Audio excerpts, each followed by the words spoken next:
What's up, Knicks Nation? Welcome to the Blue and Orange Brunch. And boy, do we have an action-packed show today. The Knicks get cooked for their third straight loss on the road. We'll talk about that. We did do a smoke, there's fire. But hey, if you guys want to talk about it, we can. Josh Hart has had enough.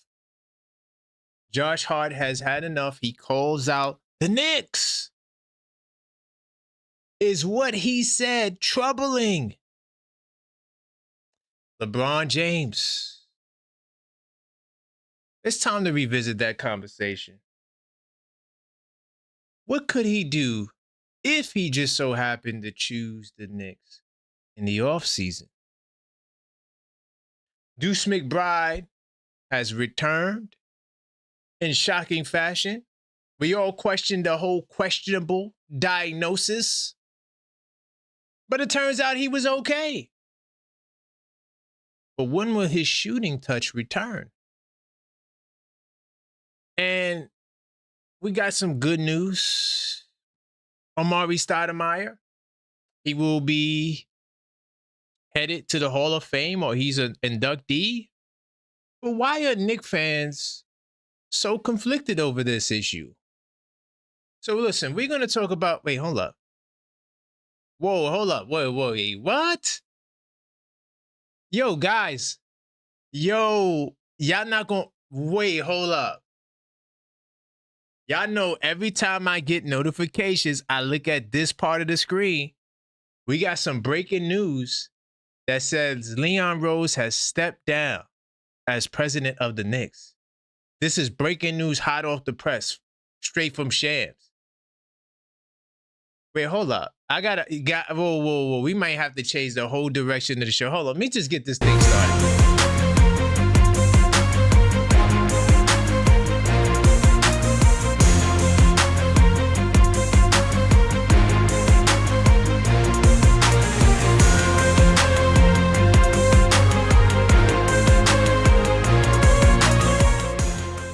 Wow, breaking news, man. Listen, I am your host, Cashapp TheObjectiveFan, and I'm straight out of Kings County, New York City's finest. Man, you know the vibes. Tell a friend that we live, man. Whoa, hold up. Am I bugging right now? I just seen an update that Leon Rose has stepped down as president of the Knicks. And it's a quote. He says that there's been some issues with Coach Brown and James Dolan. If you guys believe that, man, April Fools, there's no way Leon Rose is stepping. I couldn't even fake it too much. But big time salute to everybody in the building. I had to get an April Fools in. My bad, y'all. Y'all really thought that. Hold up. As we always do, smash the like button. Yeah, I couldn't hold it for too much longer. I was definitely going to laugh. But smash that like button on the way in. Hopefully you guys are having a great day. Oh, God. Yo, we still cooking with hot grease.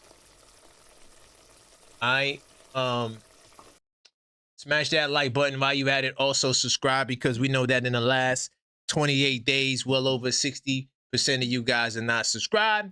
So subscribe now, because you're watching, and help us close the gap. We are on the road to 10,000 subscribers, and each milestone has a special giveaway. And we call this the 5K giveaway.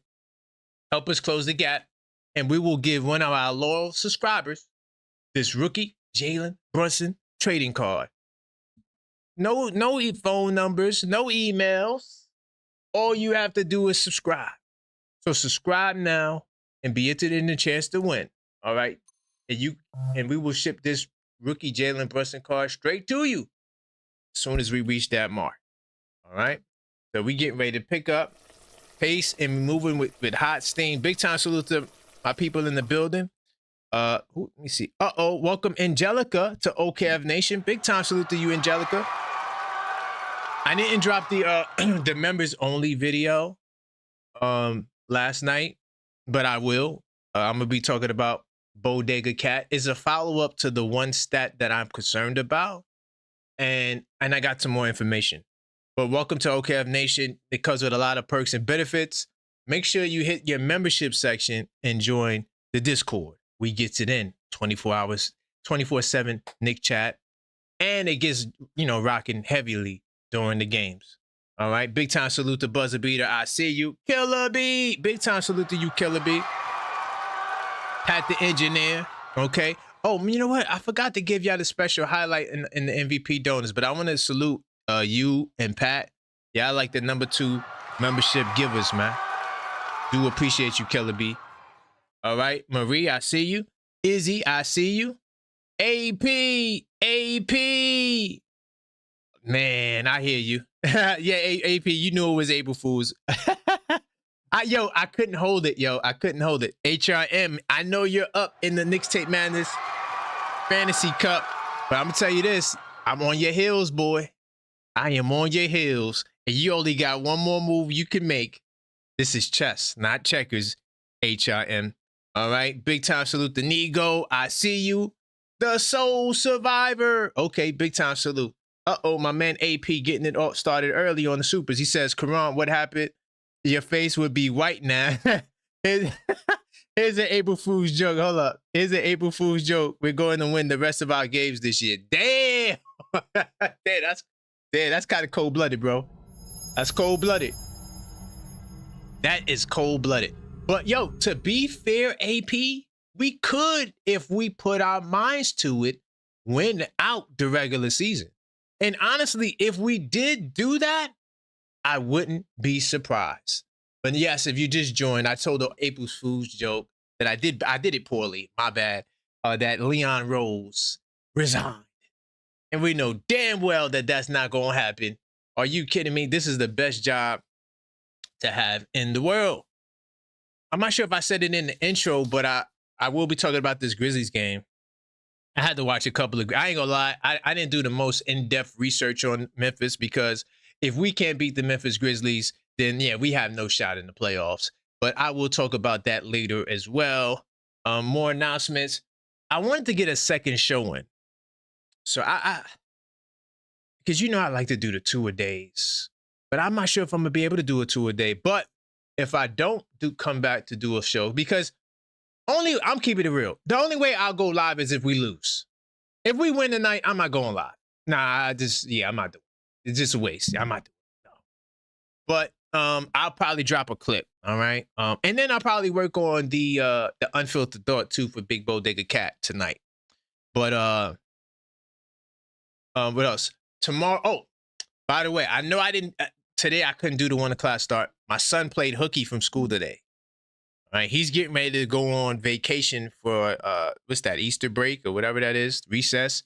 So he's going to be out the next, from now to what's that, Monday the 13th. So my son, it's just when he's home, it's hard to do things early, so to speak. So I'm gonna have to tweak the schedule at least for these next couple of days or so with him being home. But no worries. The 2-a-days continue, and tomorrow the Blue and Orange Brunch will return. Okay, I'm just not sure what about the night show, but we will be doing 2 shows tomorrow, 100%. And with that being said, let me get this research mode thing cracking, because we gotta look at some of these games from last night. Now, last night, I'm not gonna lie, because we went live last night, I didn't really pay attention to no NBA, nothing. So I don't really know what the hell happened last night. I just know that we lost, and then we did a show. We was live, and then I had something I had to work on. Then I had to watch Memphis games and do scouting. So I didn't really get a chance to do much last night in terms of just scouting the league. So, but we're going to look at some of these scores together. All right. As I start every show, I like to look backwards. Okay. All right. So bam, for what happened in the previous night. So these were Tuesday's games. Of course, we got cooked by the Houston Rockets. Yeah. We could talk about that if you'd like. But then the Suns and the Magic holding on. They trying not to be the 10th seed in the East. I didn't mean to click on that. but they're trying not to be the 10th seed in the East. They get a big-time win over the Suns, who are pretty much cemented in that 7th seed in the West. Hornets demolished the Nets. Damn. As the Hornets continue on their run to try to finish as high as possible.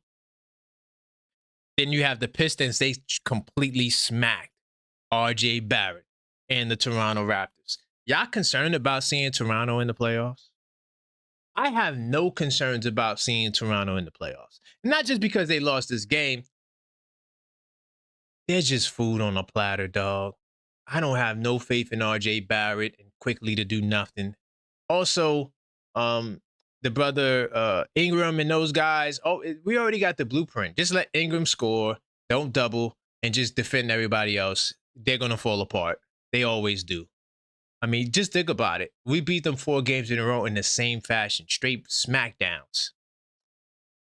The Bucks beat the Mavericks in a game that nobody gives a damn about. The Lakers beat the Cavaliers. Now, this is huge for us. I did actually see this because I think somebody posted it, if not in the Discord, or they might have mentioned it last night on the show we did. But the Lakers beat the Cavaliers to get their 50th win in the season. That's huge for the Lakers because the Lakers are trying to cement themselves as the 3rd seed in the Western Conference, okay? They beat the Cleveland Cavaliers, who are in the race with us, trying to catch us. So now it pretty much negates the loss we had last night. We don't really lose out on anything losing last night in terms of the race with Cleveland.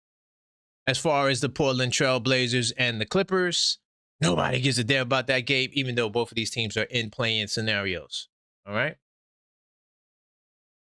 So as far as tonight's games, we know we got the lowly Grizzlies.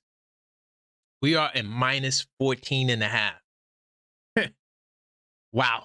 We're going to talk about more about that later. But 76ers got the Wizards. This is a big game for the 76ers. A lot of people say that we should be concerned in a potential showdown with the Philadelphia 76ers. I'm going to say this. I don't have no concerns about the Philadelphia 76ers in terms of us losing the series. Will it be a tough series? Possibly. You know, they're not a complete trash of a team. And most of these teams you see in the postseason, including Orlando, even though Orlando hasn't played the best. Remember, Orlando has been without their best player. I'm not trying to make no excuses for Orlando, nor am I trying to cap for Orlando, because I could give a goddamn about anybody else besides the Knicks. That's just a fact. But the bottom line is, you know, they're trying to establish themselves, and they haven't played their best basketball, but it doesn't mean that they won't be a tough out or tough matchup in the postseason.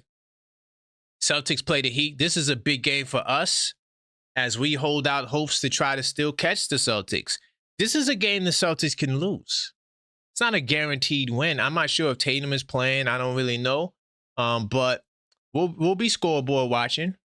As far as the Kings and the Raptors, this is a good game for the Raptors to get their confidence back after getting dismantled by I feel like the Toronto Raptors is probably has the worst record of all the top 6 teams in the conferences against the other 6 top teams in the conferences. They just get abused by everybody all the time.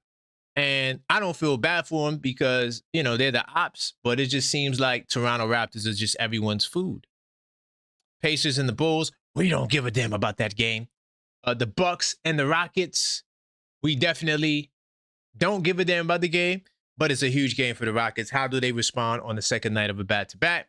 Nuggets and Jazz, we don't give a damn about that game, but the Nuggets, they're in the same playoff race. You see the Rockets are like, what, 2.5 games behind them?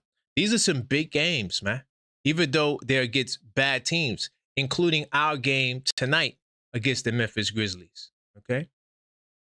And then we have the Spurs and the Warriors. Big game for the Spurs if they're trying to have any hopes of catching the Oklahoma City Thunder. The Warriors continue to suffer as they just fade and fall deeper into the play-in magnitude of competition. We'll just say it like that. All right. But that's all for the games that I'm looking forward to. As you guys enter the show, continue smashing that like button. We will be talking about Josh Hart calling out the Knicks. What did he say? But my bigger thing, more than what he said, What are the underlying issues? There has to be underlying issues for him to go and say the things that he said. So we'll talk about that. All right, let's make sure I'm good on the back. I don't know what's going on with my apps. Okay, I'm good. So I'm gonna jump into another story, a couple of stories before I open up the phone line, and then and I'm gonna try something different today because sometimes you guys don't get the opportunity to talk about the main topic. So I'm gonna actually go through his quote in a second, but I just want to start off with some preliminary comments, and then we're gonna continue to unpack this throughout the day. Give me 2 seconds. I got this, all this, when I'm looking at right now on my computer is all this Memphis Grizzlies stuff I had to do. Like, something that you guys got to understand about me is that I do everything the same way with the same consistency. So I'm saying that to say, if I'm gonna get on the microphone to talk about the Memphis Grizzlies, I'm not gonna be somebody who just goes to a box score and then I just go to some stats and say, yeah, the Memphis Grizzlies is this. No, I actually have to watch the Memphis Grizzlies. And that's just how I do things on my channel. And I know it's a lot of work and it takes a lot of time, but that's just my process.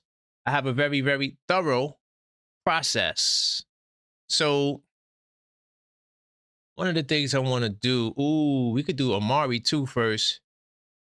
All right, I'm gonna do Amari next, but I wanna start with LeBron because uh here's something that I don't think a lot of y'all guys who hate LeBron, and I know y'all don't want to hear me talk about LeBron. I'm not gonna spend much time, but I just want to just give some more should I say context or layers to this LeBron thing. It doesn't have to be as bad as uh you guys feel, because a lot of you guys, I know you can't stand LeBron James, and I'm not gonna act like I'm the biggest fan of LeBron James because I'm not. But I came to a point where I say, you know what, the man is one of the greatest players of all time, and honestly, I might miss him when he's gone. I might miss some of the crying, but not. To be fair, he's a brother who set records, man. He's a brother that set a lot of records, and he's one of the greatest of all time. So this is what Daily Knicks said. LeBron could unleash the ultimate chaos on the Knicks from the inside. Ooh. A Knicks team source told ESPN that the franchise would have to decide whether it'd be worth it to dramatically change the team's complexion for just one season of LeBron James. Likely not even a full 82 games when accounting for injuries and rest. Okay, so what do you guys think about that? And then I know the article, this is a negative outlook on LeBron getting there, but I just want to counter that. Landing LeBron could work against the Knicks' favor. Listen to this. ESPN noted that adding LeBron to the mix would put the Knicks fully in win now mode. What the hell does that mean? Hold up. Aren't we already in win now mode? I'm lost. We're not in win now mode? What about the finals and the singular focus? I thought that was win now. Dolan got on the air and said this team is, so what the hell are they talking about? Anyway, all right. A spot that they've been in, but his arrival will solidify that? I don't get that part. I don't get that part.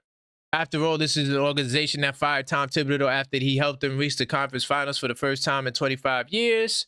I just spoke about Dolan. If they come up short making it that far this year, the front office could make some tough decisions this summer. I was going to talk about Towns, but I think I might save that for a later video if we do decide to do one. There's an argument that if the Knicks make a move next year, that Towns more than likely will be the odd man out. And honestly, I'm starting to think that will be the case. I would love to keep him because I just know he's the best shooting big man in NBA history. But if Mike Brown is your coach, I just feel like he doesn't do a great job pushing the fives the way he pushes the guards. But no, Jalen Brunson shouldn't go anywhere. Listen, As much as I love Captain 11, and people think, somebody commented on the video that Jalen Brunson doesn't get criticism. I said, from where? I know you're not talking about this show, because people call up all the time getting on Jalen Brunson. Every show, somebody's like, oh, he dribbles. I don't know what you're talking about. On this show, Jalen Brunson definitely gets his fair share of criticism. The only player that doesn't get any criticism is OG Anunoby.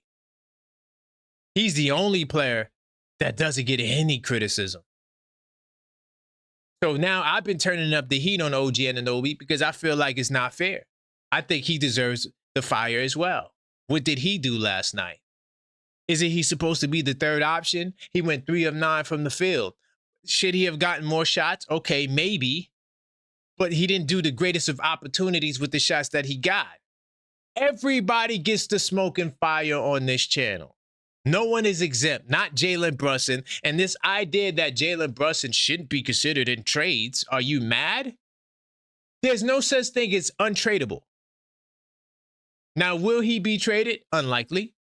Am I saying that we have to trade Jalen Brunson? No. But saying that he shouldn't be traded, or it would be the end of the franchise or something crazy like that, is asinine to me. Last time I checked, none of these guys have won a championship, and OG Anunoby won it with the Toronto Raptors, but he didn't even play in the goddamn finals. So none of these guys have nothing that I'm not willing to sacrifice to help me get to where I need to get to. So yes, I agree, Jalen Brunson is not going anywhere. Not unless maybe that contract dispute happens. Ooh, maybe I need to do unfiltered on that. Write that down. Hold up. Oh, man. My mind just get the racing on here. Anyway, let's continue. So Jalen Brunson shouldn't go anywhere. I just had to get that out. But perhaps Towns, Bridges, OG, if the Knicks believe they could get a player that could help them reach the championship level. There's a guy. Hold on, no, not cooking. There's a guy in Milwaukee that's really good. And he's way more accomplished than any of these guys combined. That brother wants to come to New York. He's on the first plane here, according to me. Give a damn about how y'all feel. Ah, man. What are we going to do? We're going to trade OG? Really? Why would we do that? Mr. 3 for 9 from the field. Why would we trade that? Why would we trade that? Stop. Anyway,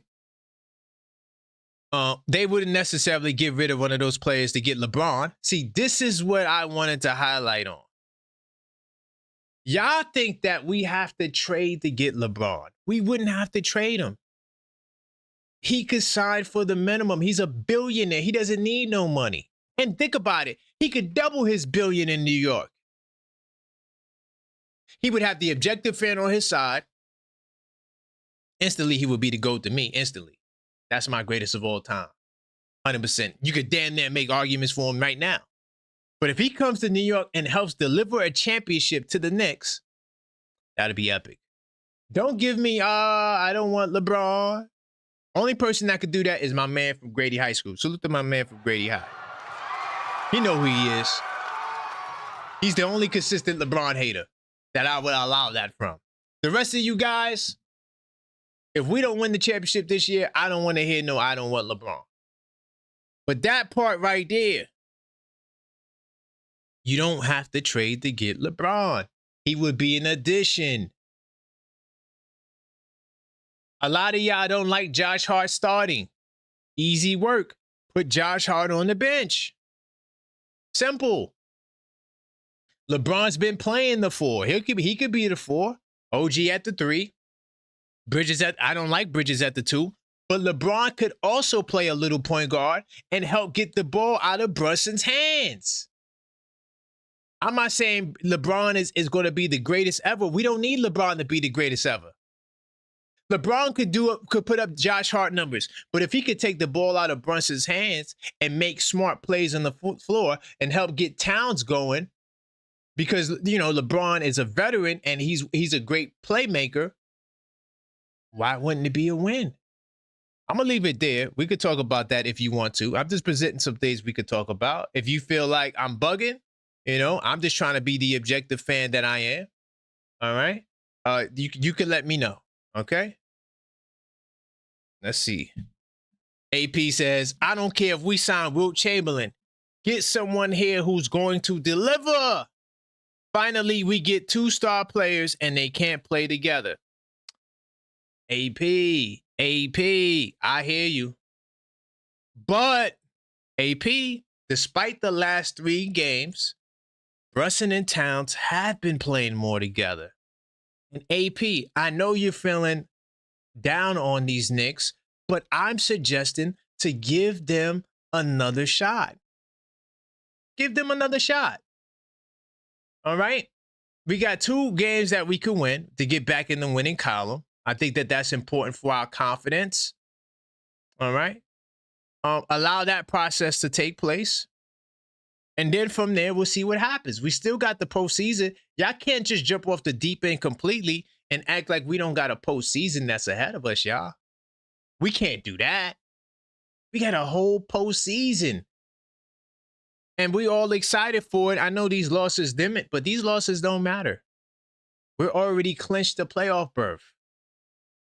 The worst we probably will finish is 4th. It's not the end of the world.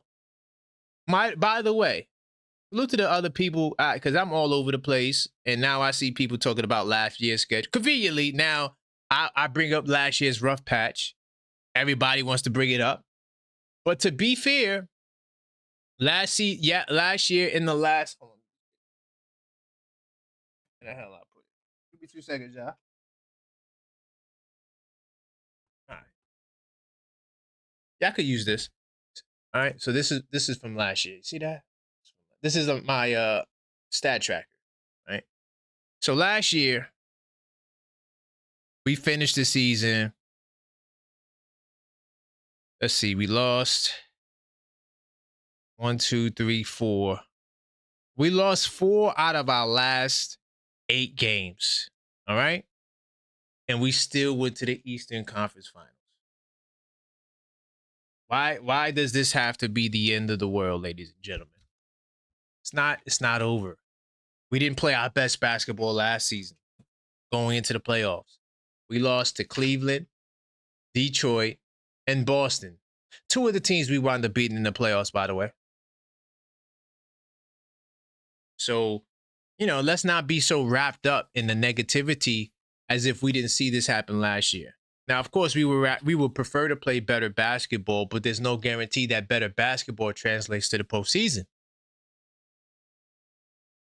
This is a Knicks team that I feel they are complacent. And they need to get off of that complacency or it could be really bad. A couple of more topics. I'm going to open up the line. All right. Hold on. Give me 2. Oh, yeah. Let's do some of the non-Knicks stuff first. By the way, continue to smash that like button as well. Very important to the algorithm. Let's continue to get the likes up. I'm inching my way to the phone lines. And then I will also, let you guys know what Josh Hart said before we get to the phone lines. But just keep smashing that like button. All right. It's very important to the algorithm. So as soon as you enter the show, smash the like button. And, and another thing, too, I don't always say, hype the video to all the replay gang. Salute to the replay gang. If you're watching this on replay, hype the video. All right. I gotta start saying that. Anyway. Let me get to this next article where I want to go. So I want to talk about, that's the wrong order. Hold on. Sorry about that. Link. Okay, cool. So the next thing I want to talk about is Amari Stoudemire, man. What's up with Amari? Knicks fans will be conflicted over Amari Stoudemire's Hall of Fame announcement. All right. Reported Tuesday that the former Knicks Amari Stoudemire is going to be inducted to the Naismith Basketball Hall of Fame as part of his 2026 class. Salute to Amari. Player appreciators over here. Once a Knick, always a Knick. I don't give a damn if you won the championship or not. Once a Knick, always a Knick. That's just the motto. That's just the rule. You see us with having multiple alumni that only played like maybe a season. Half a season. They don't care. They're Knicks. They love the Knicks. They're going to come out and we represent.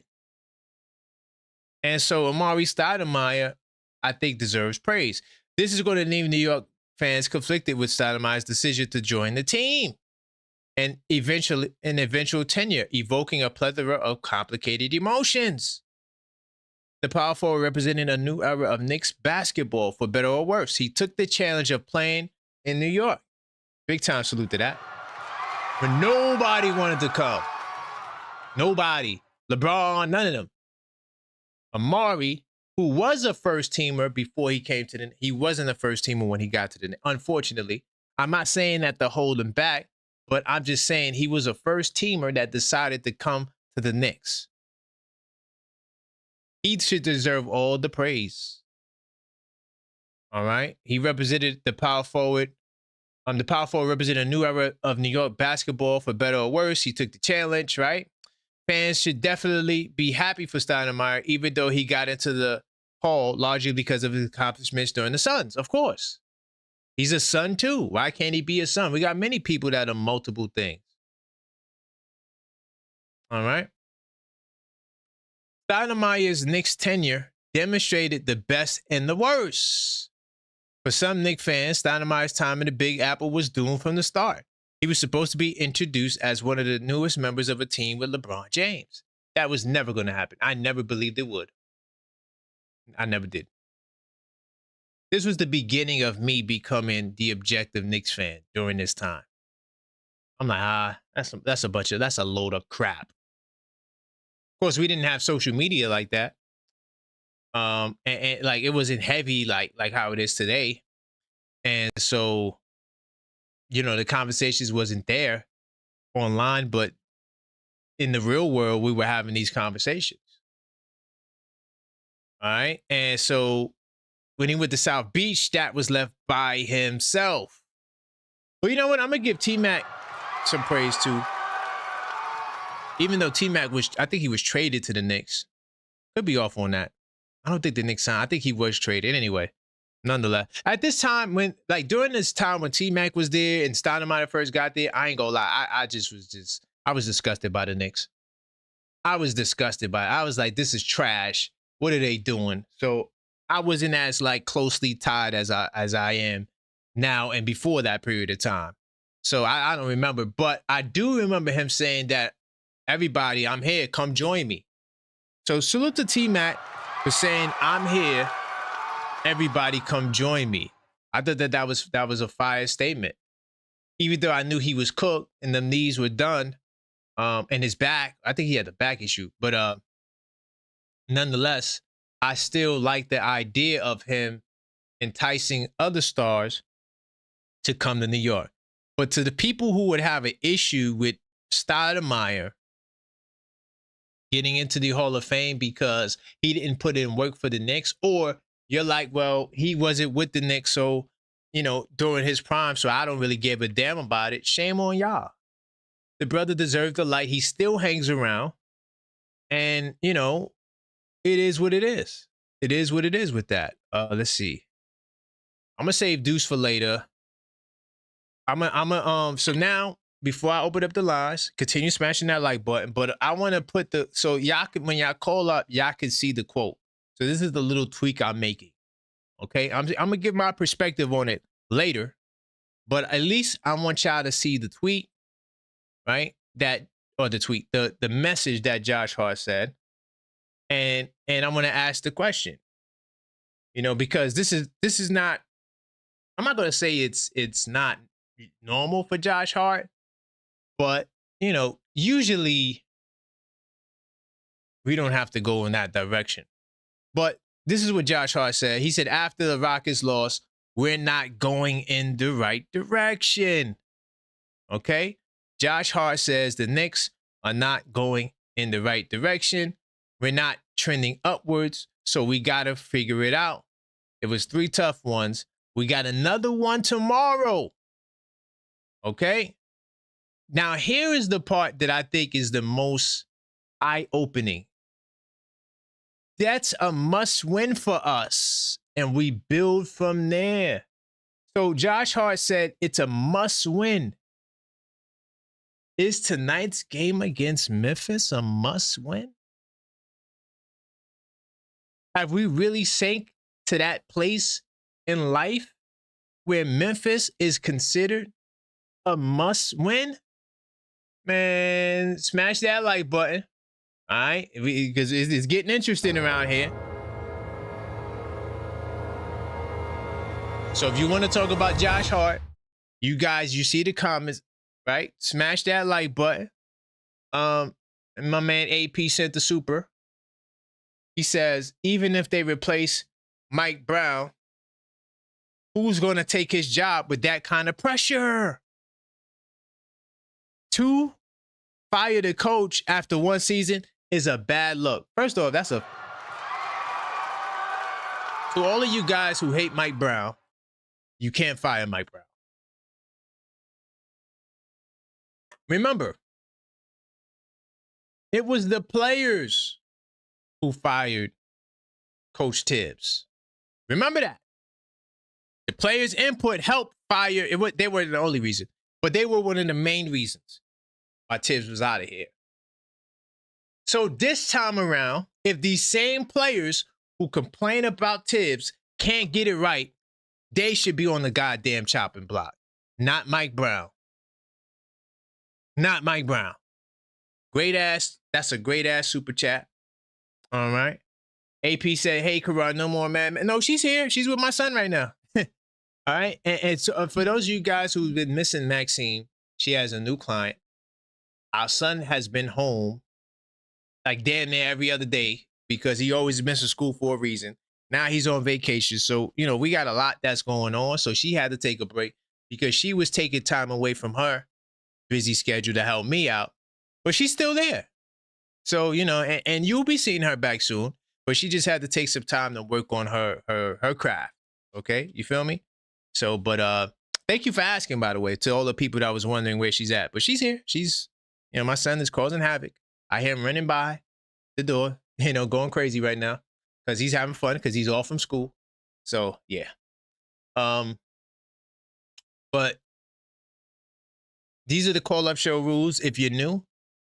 All right? Everybody gets the call. You hear the guy say, let's go. You're on the clock. This is a hard clock today. When that buzzer sounds, that's it. So make sure you get your thoughts together in 3 minutes, okay? Now, we do have the $5 callback rule, okay? Cash App, if you send a Cash App to, you know, the Objective Fan, you can call back. If you're triggered, if you hear this sound, then you know somebody's triggered. Also, you could go to Linktree if you prefer, or you could respond via Super Chat, whatever you prefer, okay? All right? And so let's get these lines open. And by the way, another rule too, if I miss your call, I do callbacks. All right? I'm only going to call back 1 time. So if you can't get on the line, then it is what it is. All right? But I will do callback at least 1 time. So if I miss your call, be on the lookout for it. Now, I got a couple of people who called there. And remember, today is a hard clock. All right? 646-995-8389. Hey, how's it going, Mike? Man, Everything's good? I know we don't agree. We don't agree all the time. Let's go. But you know, you just made a genius statement. Okay. You said What the was that? Knicks, if they made a move with LeBron, I mean, he don't really want to go back to Cleveland if he can come to New York. And he could walk over here. We don't need to give up nothing for LeBron. Right. And we talk about, all right, I like Giannis, but I was a little bit, let's see how healed Giannis is before I give up anything for him. But LeBron is in shape. LeBron, I don't give a shit how old he is. He can give you something. That's a fact. You know? And guess what we can also do?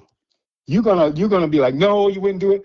Remember, I said me and you get together and talk to Cosa Nostra Rose, and let's get something done, because with LeBron shielding us, and he can give us the passing, the shooting, the little bit of defense, and the ball handling and the prestige, we can quietly build a monster. Now, let me ask you something. Are you aware that guy, he's a forward center from St. John's. You know Yes. how good he was Newbie. this year. Yeah. Yes, But I want him. If he falls, hopefully he falls. what do you mean falls? Nobody's talking about. That's why I look at the draft. He ain't even in the top 30 so far. You serious? Serious. Oh, Leon, Okay, don't drop the ball. Don't drop yeah, the ball. because we let Jenkins get out of the backyard. This guy is tremendous. And the turnaround and the Knicks. Now, how do you feel about this, Karan? Yeah. You know, Hartenstein, they're not going to look to re him up over there in OKC, right? Hell no. Would you deal OG or Cat to OKC if they don't do good in the playoffs for Hartenstein back and those 2 draft picks that they got sitting there? Because they got 3, you know. They already gave 1 to Philadelphia for that point guard, but they had 4. Now they got 2 sitting there, and you can get Chris Sinak and Cola Pete, who gonna be he's gonna be the all-national player because Arizona's gonna win the championship. We don't have time to wait for these young No, bulls you don't to need get to. good. You don't need to wait on them. Look, Cat giving us 15 points, maybe 13 points a night. Chris Sinak can give us more than that and rebounds too with who we already have sitting in the background. Because, you know, like I said, in the G League, Hart and Jameson, they doing work. They just don't get time in the NBA because we too busy with Mitch and whoever else we putting at that spot. We don't even give Diawara another shot, which he should be playing. And we might crazy. We might move some of them guys we already got. But the Knicks can literally rebuild in this draft. Nah, I'm good, brother. We not rebuilding, man. We trying to win not championships. Not even really rebuilding. I'm saying touch up, add to it with LeBron. Come on, man. They can go better than they're doing this year. I appreciate you, brother. We'll talk next time, Mike. Big time. All right, come on, Karan. I got to corrupt you a little bit. Nah, you can't. I appreciate you, brother. All right. Listen, I am not trading my star players for some rookies. Y'all going to burn the city down. You can't rely on rookies to win a championship, dog. No one has done that. Don't look at Magic Johnson in the 80s and think he is the blueprint. Magic Johnson is a once-in-a-generation talent. All right? And besides, come on, we're not going to act like Kareem wasn't there and carried him to the championship. He just got hurt. We're not going to act like that didn't happen. What's good, D? L.A.? Try that.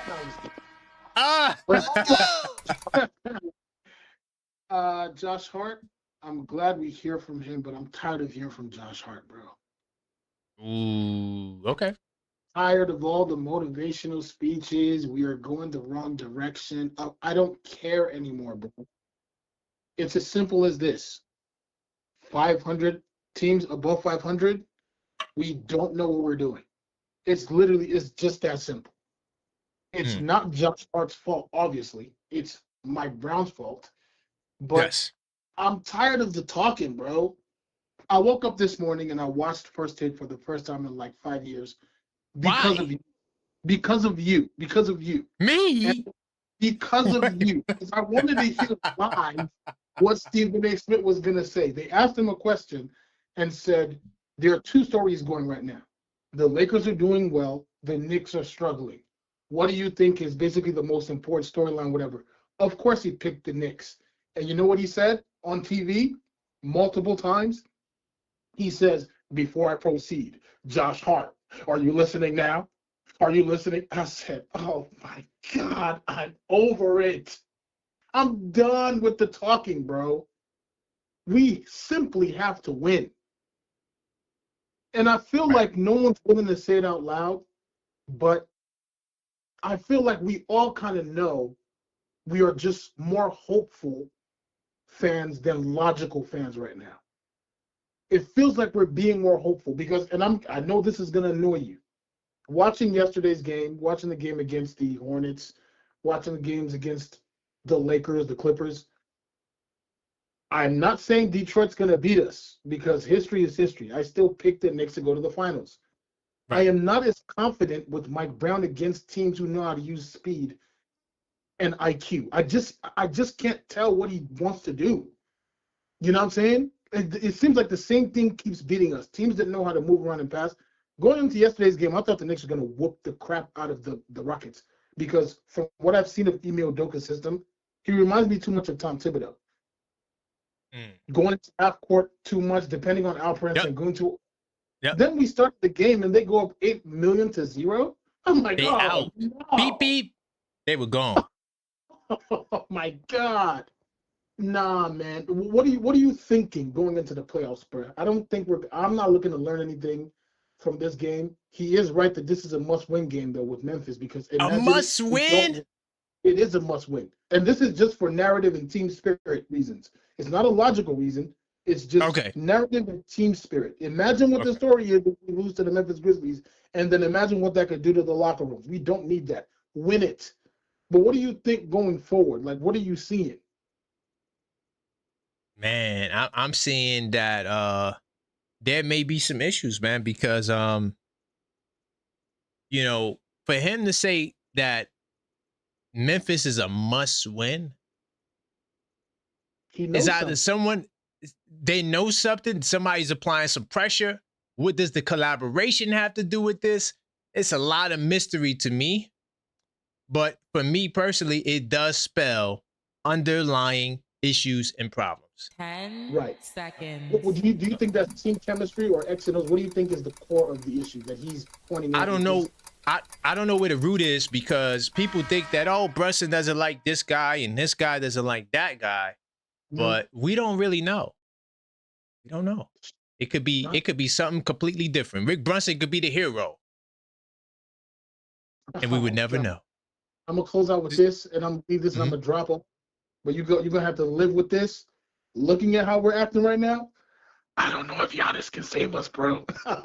Oh, Dan, that's a deeper question, but I appreciate you, D. Big time. Stay up. All right. I think that I think Giannis could save us because Giannis is going to bring a level of intensity that we've never seen before. Like every night, 30, 10, 7, like every night. It's a level of intensity that none of these guys we have on our team possess. OG doesn't have it at all. Towns doesn't know how to find it.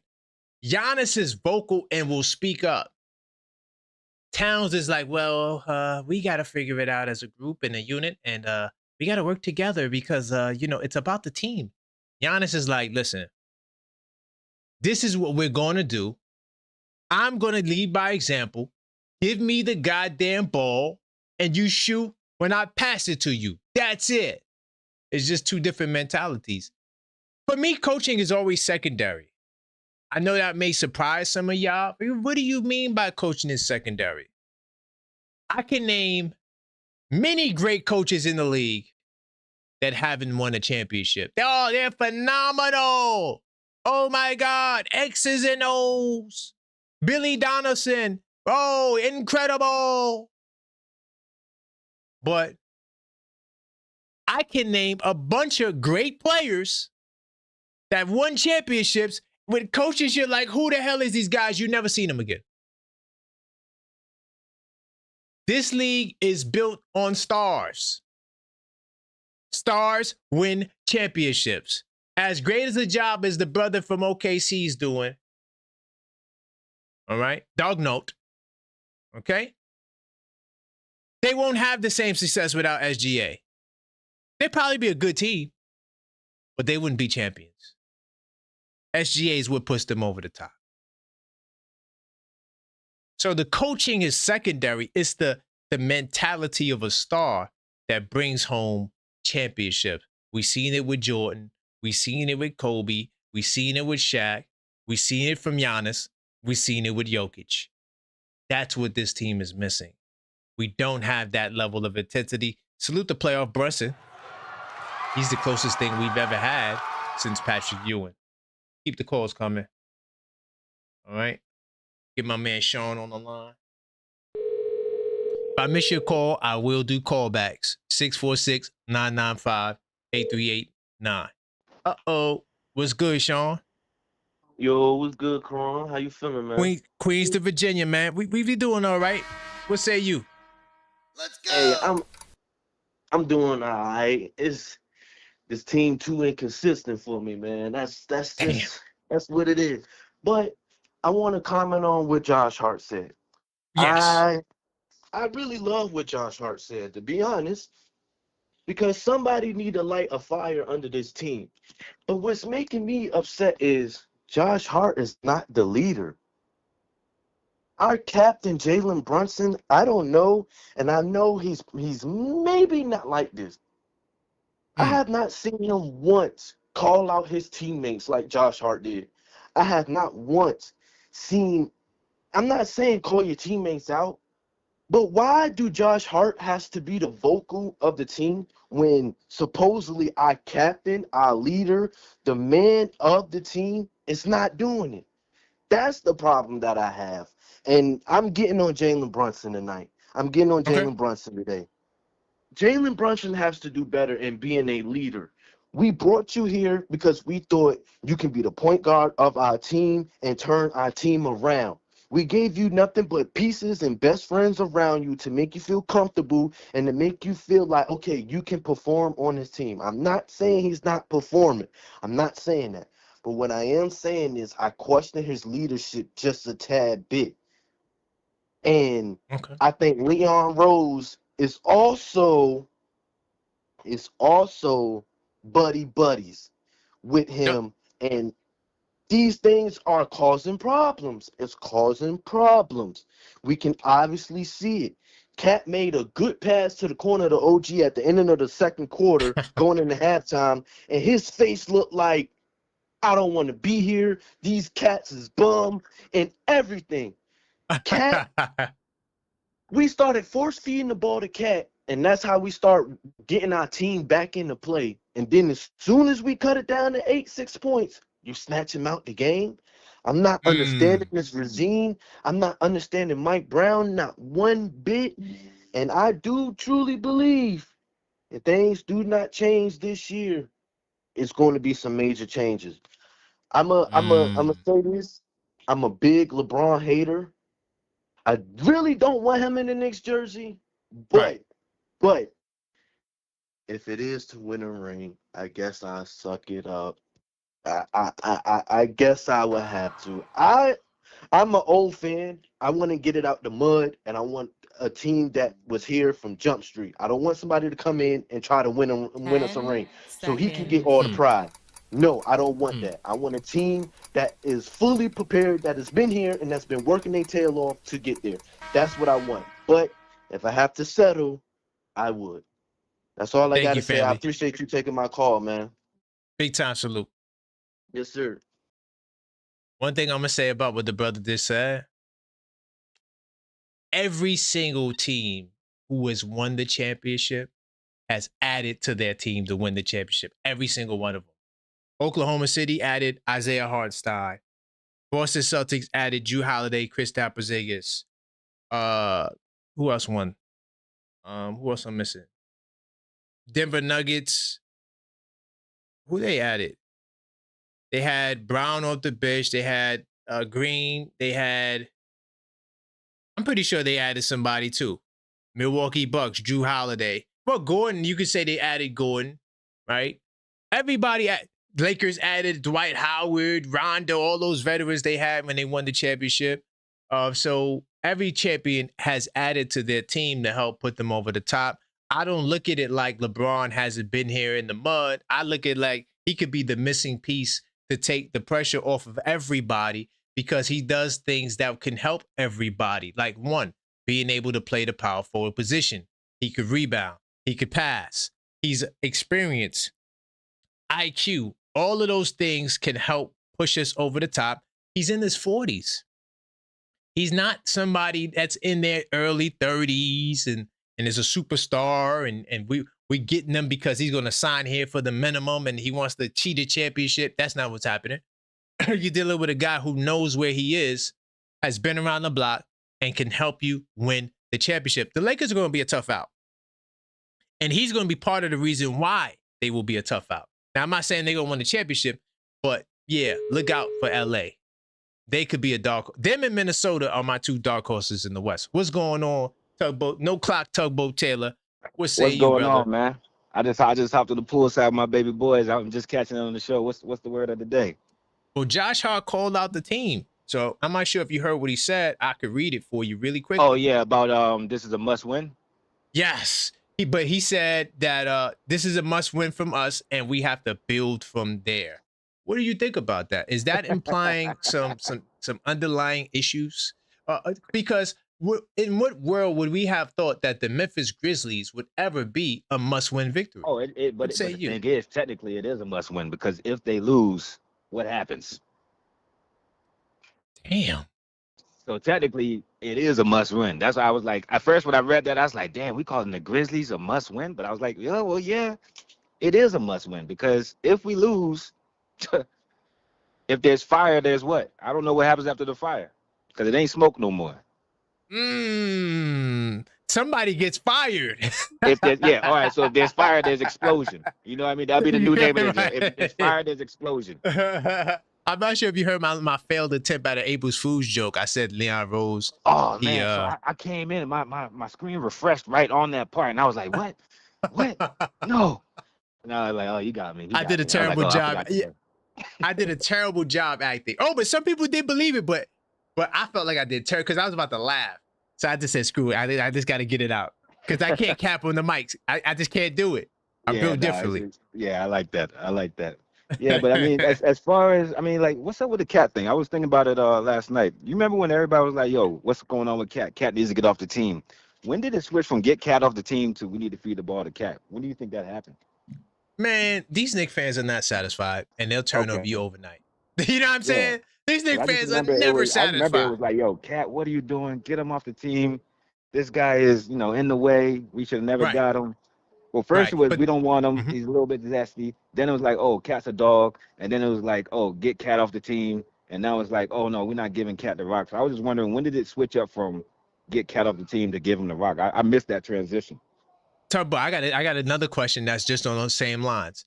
Okay. How much you want to bet the people who said fire Coach Tibbs are the same ones that's saying we should bring Tibbs? Oh, we shouldn't let Tibbs go, and Mike Brown should be fired. I guarantee 100% that they are the same people. Most of them, a lot of them, some of them. Same people, yeah. Because you know me, I'm on the get rid of Mike Brown, but like I said, we're not gonna do it as an organization, and I'm fine with that. But it's just he ain't. No, but remember, we talking about a specific class of people who said to fire Coach Tibbs, and now he would never bring him back. Now it's bring him back. Oh, we prefer the same people that say we don't want Giannis and then be the first one to get his jersey. Get the jersey and Mellow Mike. I don't believe you. Shout out to Mellow Mike. I don't believe you.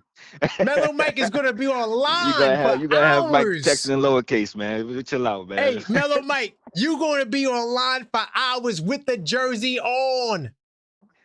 Come on, what are you talking about? I mean, even now, so I know, man, Mellow. I know we holding Brunson accountable, but are we Brunson bashing? I kind of, like I said, I caught him late on it. Are we Brunson bashing, or are we just holding him accountable?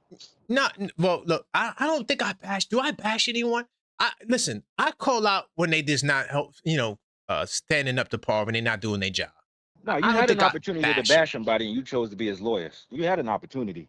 Well, no, because but Tugboat, you seen the trial.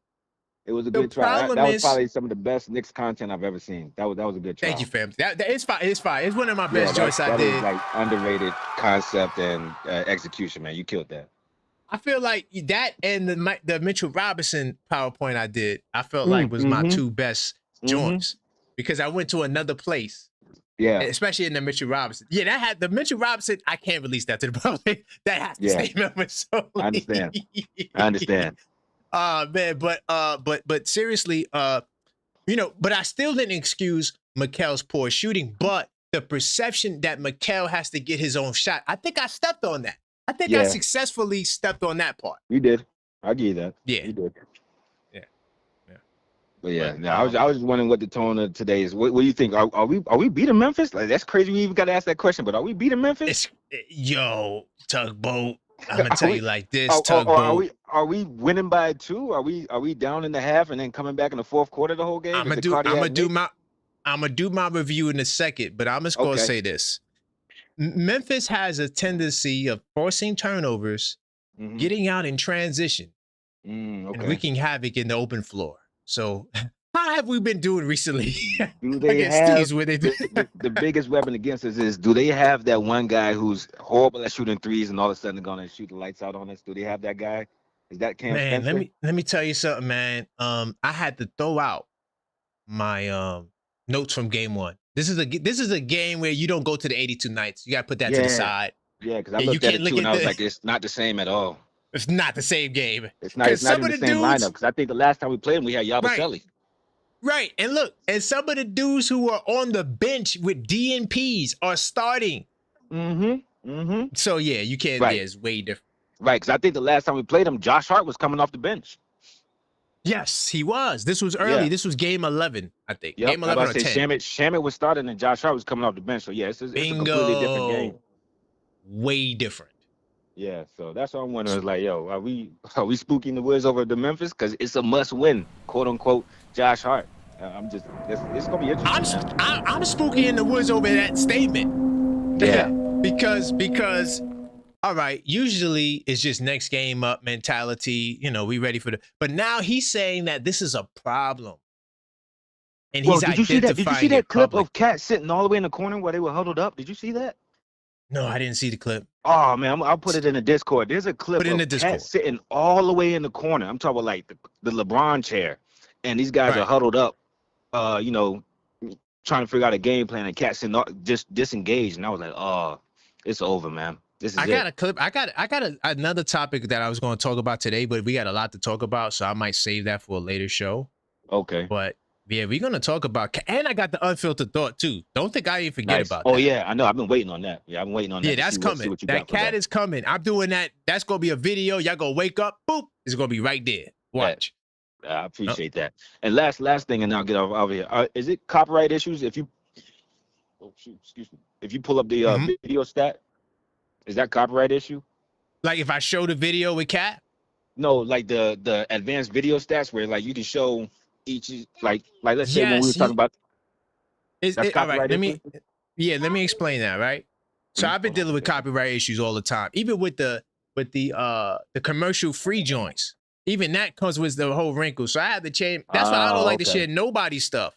I don't even put images on the screen or none of that because, I don't need nobody coming with no copyrights. Exactly. So, but what I have to do, it's a lot. It's on my growing list of things to do. I have to join the content creator program for the NBA. Oh, okay. So there's steps to it. Okay. Once I get in there, then I'll be able to show it. It's just a matter of when I'm going to actually apply.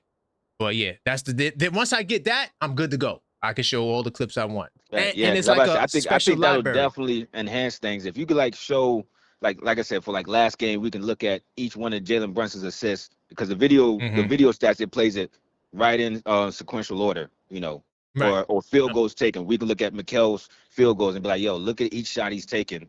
And then we can judge it from there with a visual aspect because it'll give you a 15-second moment of each shot. Right. So, like I said, that's what I'd be peeping before I'm checking out a game to see what's going on. Yeah, but yeah, man. I'd never look at that. I never look at that. But see, but you watched the whole game though. You watched the whole. I watched the games. Yeah, I watched a lot of Cadets games. Yeah, I watched the Cadets and the no possessions. Yeah, I was just talking for content wise, not as for. Oh yeah, just to show it. Yeah, I'm gonna get in there. I'm gonna implement that. I just gotta do it. So that way you got some visual representation of it.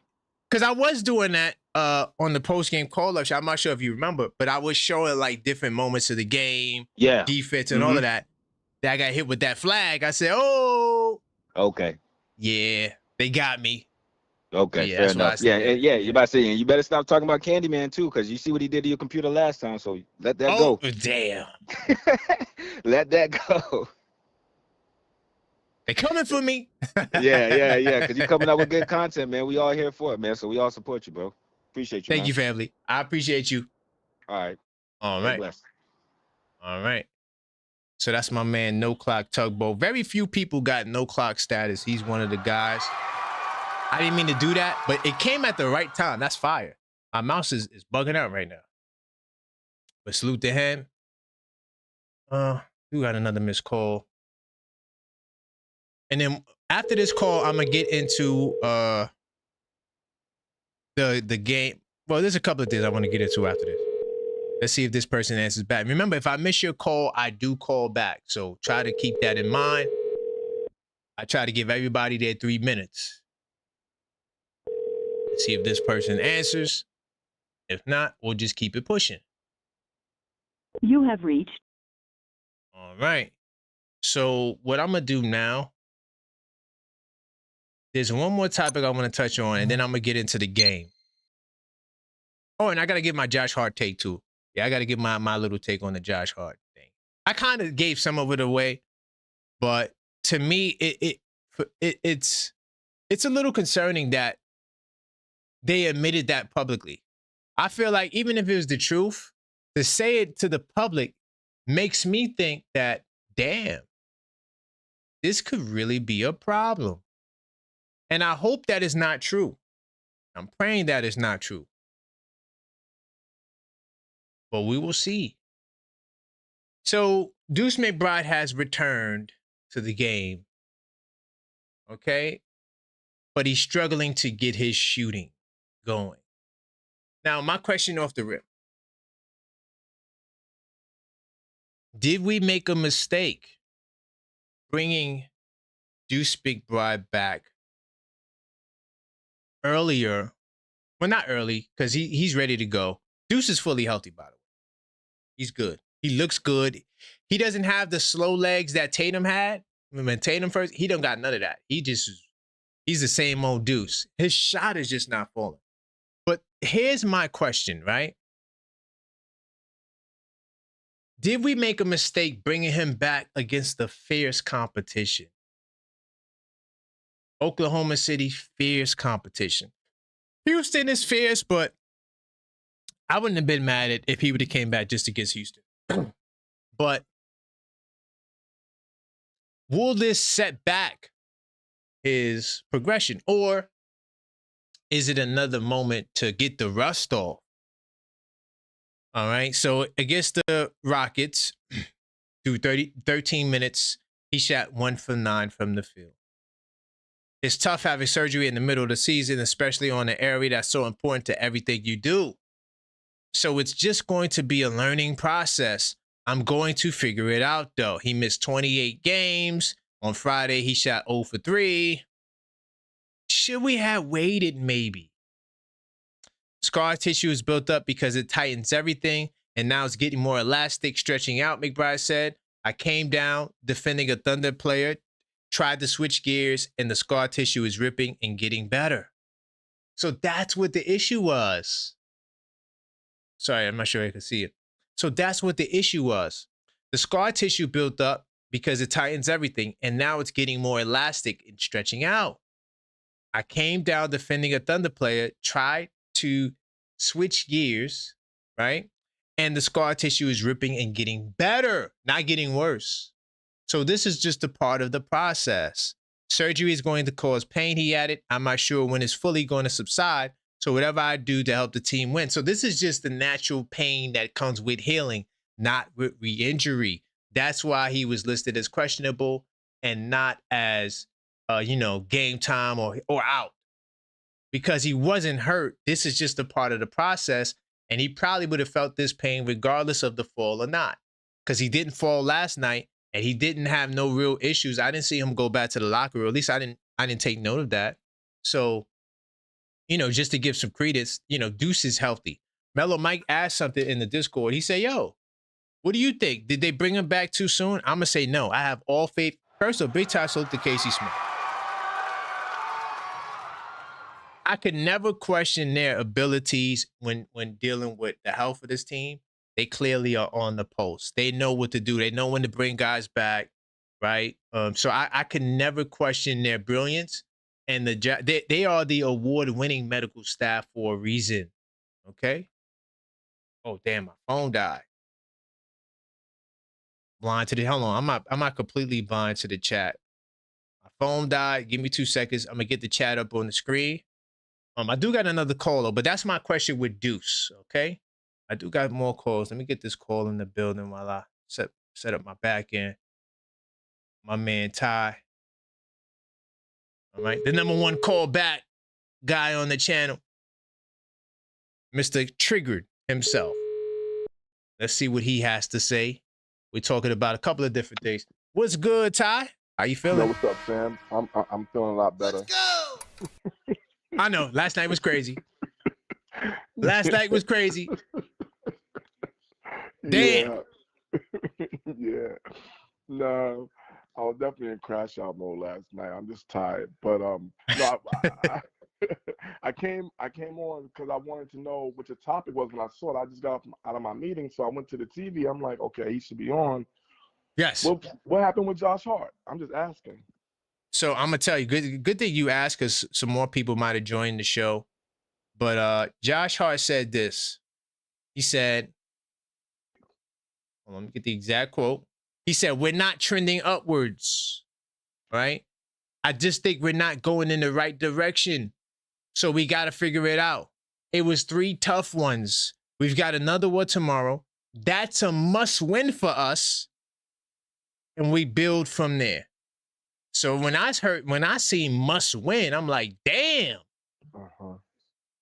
Ever since when the Memphis Grizzlies are a must win. Yeah. I think, Karan, that's why I was so upset with the Houston, because we always play Houston pretty well. Yes. And Shangon and them, and we should have won that. We should have won that.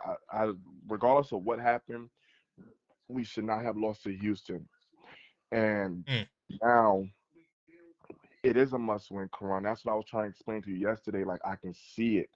We're not supposed to be trending this way. And I know, I looked at what you said about Tibbs last year and how we went into the playoffs with them. It just feels different. We knew Tibbs because we had Tibbs for a certain amount of years. And then when Tibbs got a good team around him, he took him to this ECF.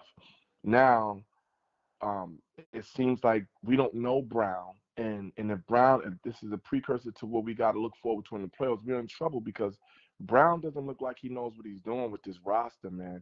Even if, he's an offensive-minded coach, see. So how you not getting the best out of Towns when Tibbs was more of a defensive-minded coach? And he got the best out of Towns. So that's just my argument, man. I know we can beat any team in the league. I know we can win a chip, and we could possibly win it this year. But now I have more doubt than I do not, because it seems like we're not prepared for these playoffs, if I can say that. We're not prepared, man. And Josh Hart is right. And I told you before I let you go, I said this before, we have to start featuring Josh Hart, start calling plays for him. Josh Hart really can shoot the three-pointer this year. And I think it will bode well for us if Josh Hart can play alongside Brunson, make people respect that three, open everything up for Cat to be able to go one-on-one, because somebody's got to take that pressure off of JB. Somebody's got to take it off of him. And they got to do it consistently so teams can respect us, Right. So that's really it, man. I believe Josh Hart. He's right. This is a must-win. And watch how close this game be tonight. I know you said we probably win by 40. I don't think so. I think everybody got the formula on how to beat the Knicks. It's not rocket science. They're watching how to defend Brunson, and they know what Cat is going to do. He's the #1 offensive drawer. I don't even understand that part. But listen, this is a must-win, and they're going to play us tough tonight, man. They're going to play us tough. Can I say one thing? When I said the 40 points, that was before I did the scouting report, right? And I said that in response to them taking it serious. But at the same time, after doing my scouting report, if completing it, I didn't complete it. And looking at how Memphis plays, listen to what they do. They play fast, force turnovers, and you better not let them out rebound you. Oh my gosh. So I'm just gonna say that with those 3 things that I just said. Oh my gosh, that's been hurting us the last 2 games. Oh my god. Exactly. Damn. I should have never I don't know. You. Oh God. Well, I just want to let because I do scouting over here for real. Yeah, I know you do. That's why I'm not just the Nick guy. Yeah. I'm just super nicked out that we gonna win every game and man, we gonna cook them. You're a realist. Yeah, I'm gonna give Gardner do my scouting report first. Yeah. And then I'm a concede or yeah. So that's all. And okay, before you go, on Deuce. Nah, he didn't come back too soon. We need him to come back. He just ain't playing right. But he ain't playing well. But we need him to come back so he can get warm for the playoffs. You know what I'm saying? Okay. What was he detrimental to some of them losses? Absolutely. But what better way to get our sharpshooter back in the game is by throwing him in the fire, man. Just saying, hey man, this is where you left off. This is where you gotta start back. Man. That's it. Right. Yeah. All right, brother. Now, good point. All right, my man. All right. Big time salute. All right. All right. So that's my man, Iraq, the #1 callback guy. Don't be surprised if he calls back. If he's triggered. Only if he's triggered. But salute to my man, Mr. Knicks 101. Do you think the Knicks will start slow tonight?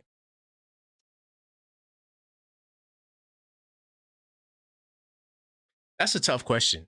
I don't think no one knows the answer to that. I don't even think they know the answer to that. The reason why I say that, while yes, the 3-ball fell against Oklahoma, I don't think it fell last night. I don't think the 3-ball fell last. Let me just stat check that. It fell against. Yeah, it didn't fall last night.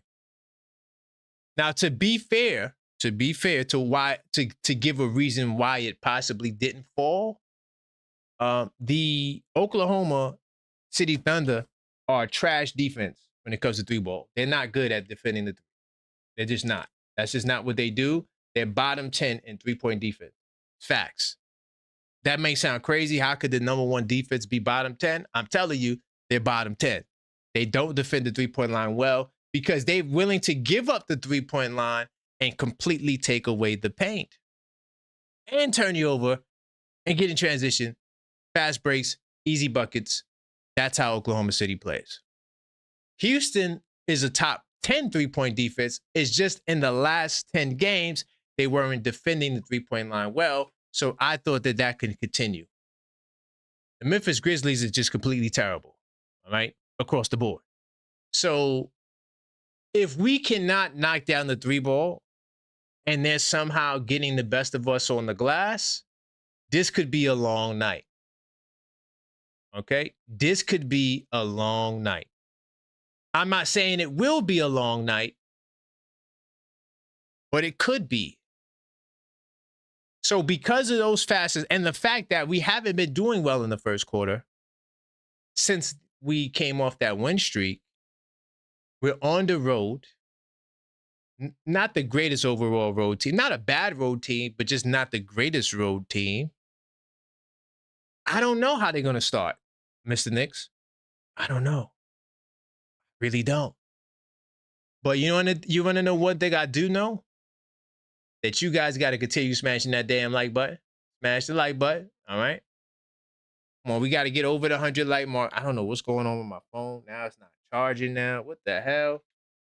My phone is not charging. Damn, that's bad.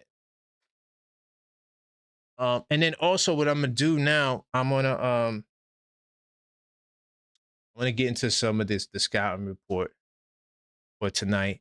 I just want to make sure I covered all the topics that I wanted to talk about as well. I think I did.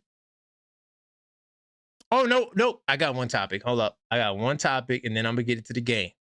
All right? By the way, if you can't call up, you could do it like my man, Mr. Knicks 101. You could always send in a donation because I know a lot of you guys are at work. Like my man Ty said he was out of a meeting.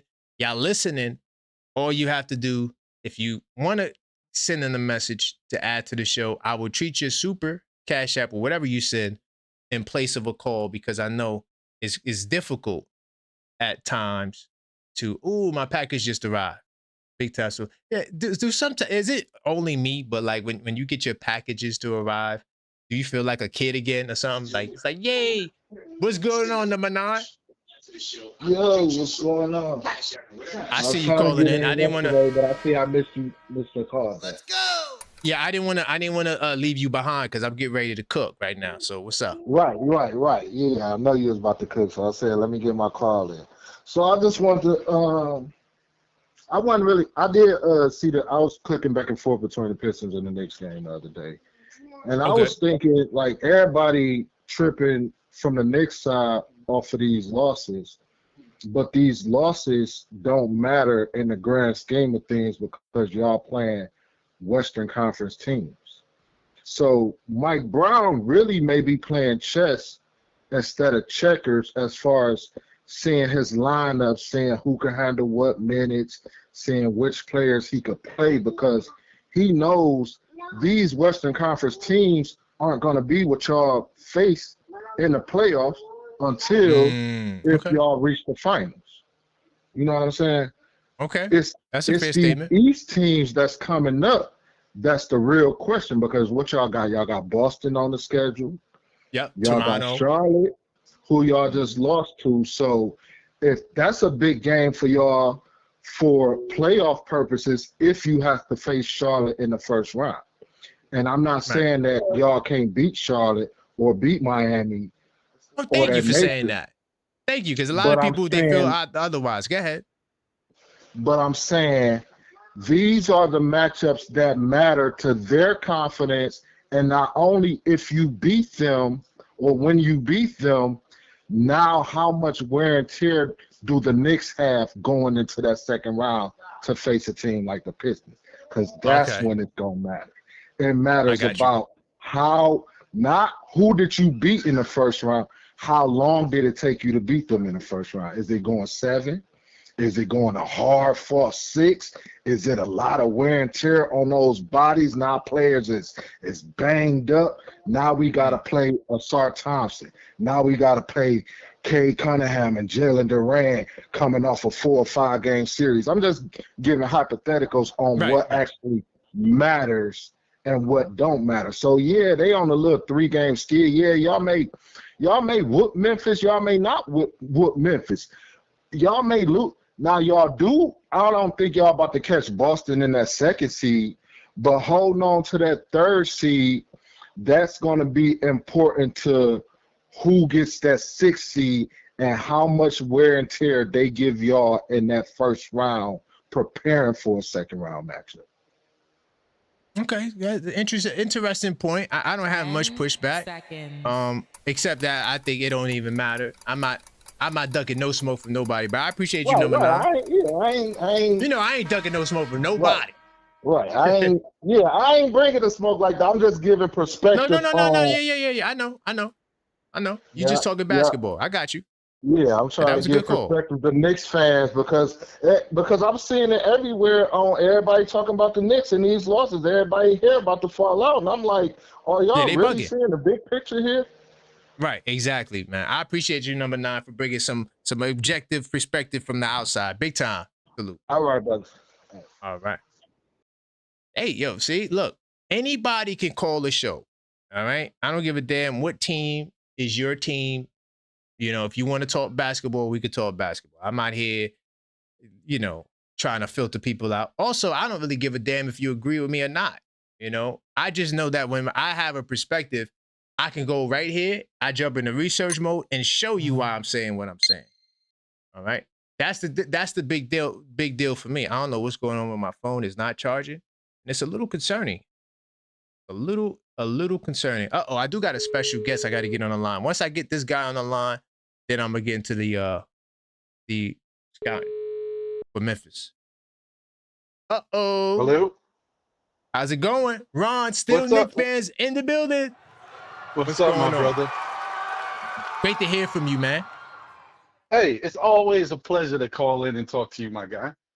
Thank you, man. I was going to surprise you. I'm not going to say what day, but I was going to surprise you and pop up on you. But I said, damn, but it was just too much going on. But I see you over there. How you feeling, brother? Not too bad, man. Hanging in there. Trying, man. Trying my best. So what's your thought? Where you want to go? Because we got a whole bunch of topics. We talk about Josh Hart. It's a lot going on. Well, I mean, I want to flow with whatever you got going on because I was listening to you. I know you said there was a topic you was just about to get into, so I don't want to stop your progress. What? No. You good? I'm gonna skip that because listen, for me, you know, I go live twice a day, so if we don't cover a topic, we just gonna talk about it later. That's how we do it over here. But and I gotta do this game breakdown, and the calls are piling up. So if I don't get to that other topic, it's fine. That's this later show topic. But we're talking about Josh Hart calling out the Knicks and saying that, you know, this is a must win tonight. I never thought that the Memphis Grizzlies, we would be going into this game saying this is a must win. So I was asking the question, is this a sign that there's some underlying issues for Josh Hart saying this to the public? Clearly there was some frustration. What's your thoughts on that? I think, yeah, I mean, I really do think that there's some underlying issues that are there, because I've never really felt that way about the Knicks, because they usually keep everything under wraps. But this year there's been so much speculation and so much, you know, usually where there's smoke, there's fire. Like, we never hear, people always say stuff, but then we could always say, hey, but one thing we know about the Knicks is they quiet. They're not going to put their business in the media, all this stuff. But this year's been a little different. So, you know, with first off, the fact that it's Coach Mike Brown and not Tibbs, because I think Tibbs fell in line with the whole keep your stuff out of the media stuff that Dolan likes to have. Mike Brown is a little different. We know why Mike Brown actually got fired in Sacramento. It had a lot to do with his relationship with the media and how sharing everything outright he was. Yeah. So I think Josh is right to say this is a must win, because you want to stop the bleeding. They lost 3 in a row. They haven't lost 3 in a row since January. Like, you don't want to keep going into the playoffs, losing games like this on a bad streak. And he knows it's happening against good basketball teams. It's not a good look. Right. So I agree. I think Josh is just trying to light a fire under his teammates, like get a sense of urgency, because they're playing, and I'm not saying they're playing bad, but obviously, you know, I mean, they're not winning, so they're not playing great. Right. But they're not playing like it, you know, these games depend on them winning. They're just going out there, look like they're just playing like to get through with a regular season game. I think the teams that they're playing are taking these games a lot more seriously than the Knicks are. 100%. 100%. And I spoke about Houston and how they're in the playoff race. So this game matters. Like, you could come out there like, we should get the win, lollygagging. Okay. This is a team that's playing for something. And the energy from the start just wasn't there. They ran us. This is a team, I say they're the kings of slow and doofy basketball. They made me eat my words last night. And they were out on everything, makes, misses. And we just couldn't stop them in transition when usually we do that. So there was a lot of things that the Knicks did last night that just was out of the ordinary that really concerns me. And Josh Hart's statements is making it while it's not the end of the world, like it's over, because I think they will respond well. But what happens if they don't win tonight, Ron? Can we continue to just excuse everything away, or not excuse it? Because I'm not saying that's what we do, but just like, the playoffs are different. Would we have to stop that with a loss tonight? Honestly, I think Josh feels very confident in that the team will come out and get this win by any means necessary. Right. But the way they're playing lately, he is putting some pressure on them. And if they lose, it's a terrible look. Like, if they lose tonight, it not only does it stem to a bigger issue with how many bad habits this team has, it also just goes back to preparedness, right? Because I think whenever teams go on streaks, the coach has to be involved, right? Whether you do a winning streak, it's the coach is involved. Like, he's preparing them well. They're going out there, they're executing. The players are executing and doing it, but the coach has a lot to do with making this team ready, to win streaks. It's the same on the flip side. When you lose streaks and get into these losses, it's the coach's fault there too. He has to take the burden of stopping the bleeding. And if they lose tonight, man, I already feel a certain way. Every game that goes by that I'm continuing to watch them get off to these bad habits, get off to these bad starts. I'm like, I don't like where the playoffs is looking. I still feel deep down that they can make it to the finals. But I already said it on Monday night. I don't think they could beat OKC. I don't see it. They don't got it. OKC got a lot more defensive players, and those guys buy in. They play like a team, and I just don't think that in a 7-game series the Knicks could beat them. So, but I'm not caring about that. Some people are upset. They want a championship or bust. My thing is, let's get to the finals. Anything can happen once we get there, but let's get there. Please, because if we don't get to the finals, man, that could lead to a lot of just falling behind. Like you go from number 3 to number 7 next year. Very easy. Falling So, behind, Karan. If they don't get to the finals, you got to blow this team up. damn. Too much money invested in guys that aren't going to take you to the promised land. I agree with that part. And to add to you a little bit, to add to your arsenal that you could let these people know, because, you know, if you don't say everything pro Knicks, sometimes people, they get on you. But just know this, a team that has double-digit differential in the regular season has never lost in the finals to a team that has single-digit differential. So history is something that I really pay attention to and take heed to. The history of the basketball gods say you don't beat the Oklahoma City Thunder, on top of the other stuff that we've seen with our own eyes. And so, yeah, our best hope is that Oklahoma City's not the team that's there. Because if they are, man. Yeah. It's going to be really hard. I watched the Knicks play some of their best basketball versus OKC. Not in this last game, but more importantly in the first game that they played them this year. Yes. And they still wound up with an L. Like, you know, like I just, sometimes when you build a team a certain way, after having a good amount of time with that team, you start to see what you're lacking, what you're missing. You might be able to make it up within the team if you can change things around. But sometimes you can't make it up. You can't change things around because you just don't have the personnel. You built the team a certain way. After going into the playoffs last year, you saw how the rest of the league was trending. And then you saw Indiana in particular, how they had their stretch big, opening up the floor, and how much that made. And you think to yourself, hey, I mean, we got a slasher in Mikal Bridges. We got OG Anunoby, who's trying to be a better offensive player. But more importantly, we got Jalen Brunson, who is like a 50% field goal percentage person in the paint. So you look at that and you say, this gotta work. But unfortunately, we realized that after watching these Knicks, especially this year, they've become so three heavy that when their 3-point shot is not falling, they're not the same team. It's hard for them to win a game. That's what happens when you decide to go with a blueprint and then you don't have a backup. You got yourself a stretch big who, even though he's phenomenal, he's not a guy who likes to play with his back against the basket. He's not a guy who can really go down in the paint and get it cracking consistently.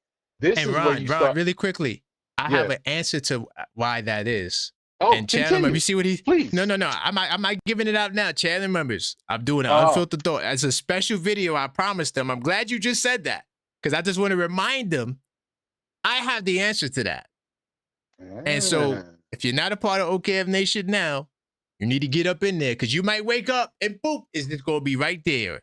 I'm working on that. But go ahead, Rod. I'm glad you said that because I just want to remind them that I have that video. They've been waiting for it. Go ahead, Karan. Do your thing, man. Yeah, man. Thank you, family. Yes, sir. So yeah, I mean that's kind of what we've noticed, and I think that unfortunately, until they figure out, because this is something I said, a couple months ago, because I started to notice like we are so 3-point reliant. Like we're worse than I don't know the stats. I'm just going by the eye test. I think we're worse than last year. If you guys. And I'm talking to the people that are listening to you. If everybody remembers that last year, the Knicks started off the season, the first 2 months of the season, Tibbs wanted everybody to start shooting threes and really open up the offense. After the first 2 months of the season, we went into a funk offensively and we couldn't hit anything. We couldn't hit threes consistently for a whole month. And what the Knicks started to do was started to live in the paint. And then we became a really good paint scoring team. That is not this year's team. We do not live in the paint the way we did last year. So this year, we are struggling because of it. Yeah, I agree with that. I think that earlier in the year, we were more dynamic. And if the shot wasn't falling, we did a better job of getting into the paint. But what killed us was, see, people don't understand this about Oklahoma City Thunder. They are one of the worst 3-point defenses in basketball. Everybody shoots the 3 ball against them well. Is it the problem is they're probably the best paint defense. So you're not. So the whole town's posted up Caruso. That's all smoke and mirror. That's what they want you to do.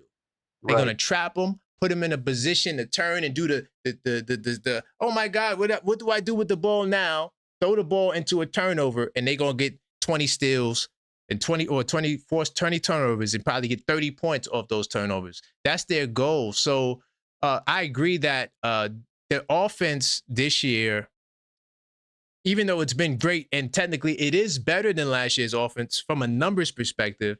Right. I felt Coach Tibbs did a better job of getting scoring from these guys.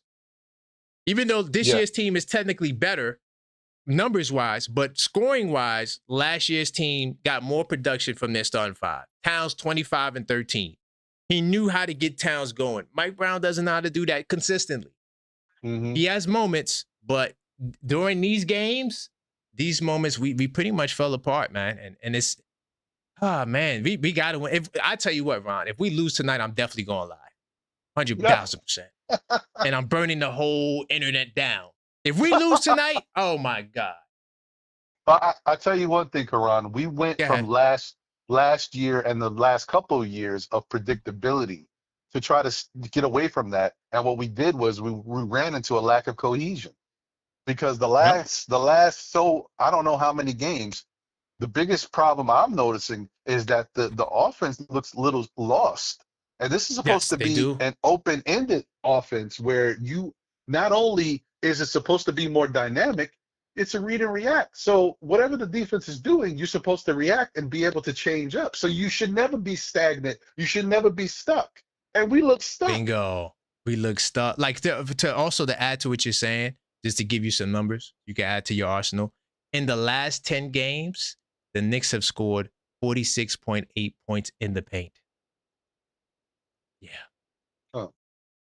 Less than 50. Wow. Yeah. So yeah. we're not getting enough scoring inside. Well, good that my eyes aren't failing me. Okay, good. Oh yeah. You know, I use the stats to definitely to make sure the eyes ain't failing. No, but you've been on the money. You've been on the money. I appreciate that. I'm backing you up. I'm glad you have that. I'm just backing you up, brother. But listen, man, let the people know what you got going on. That's still Knicks fans. Are you doing what was that? The behind the what was that other show you had that was fire?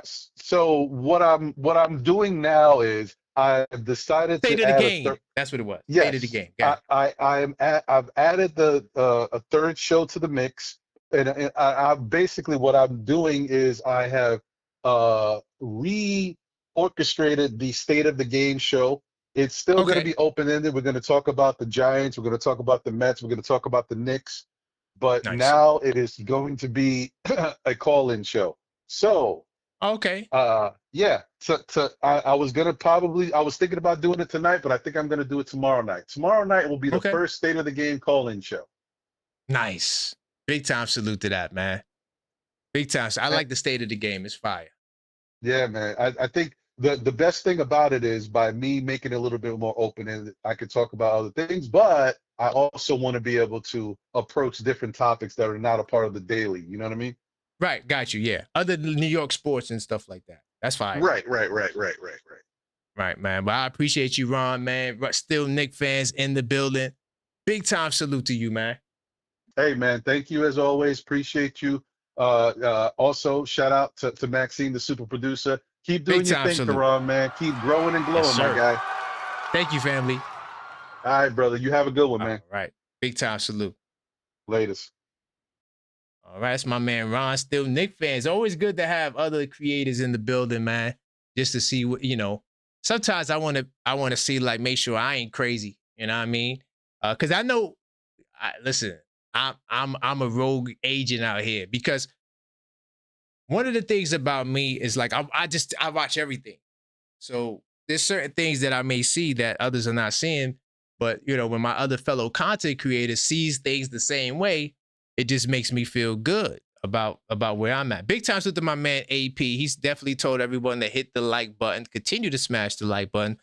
We do appreciate it. We got 200 people in the building. We should have 200 likes. I didn't even get to the Grizzlies game yet. I didn't even tell y'all about that. I'm about to get to that in a second. All right. There's a couple of people calls I got to take. I got to take a couple of calls before I get there. Got to get my man Rock in the building. And what time is it? I'm going to see about doing another show. I'm going to see, y'all. I'm going to try. What's good, Rock? Hey, what up, Kay? What's going on, man? Hey man, yo man, we still cooking with hot grease, man.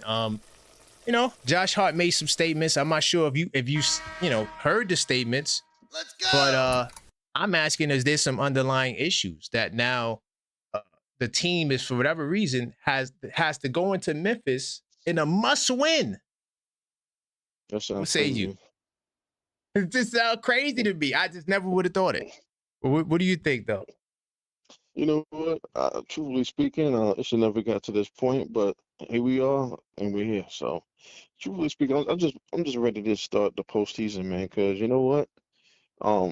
Only I don't know whatever distractions is going on inside the locker room or any lives or whatever, but it's nothing like batting down and studying film in the same 7 game series for another team where you can really concentrate and there could be no distractions. Bingo. Yes. And then based on those performances, and I think that's what we're gonna properly judge Coach Brown far as preparation. Because we could think it's bad preparation for each one of these games, but no way you could improperly prepare in a 7 game series where you're looking at footage and talking in the war room with these guys, and we could That's true. judge each other's um, performances on the floor, and we can see where the problem lies, and we can make the necessary adjustments. Yeah. Nah, I agree with what you're saying. That's why I'm not jumping off the deep end like, oh, it's over, because that focus will be there. And another thing too, right?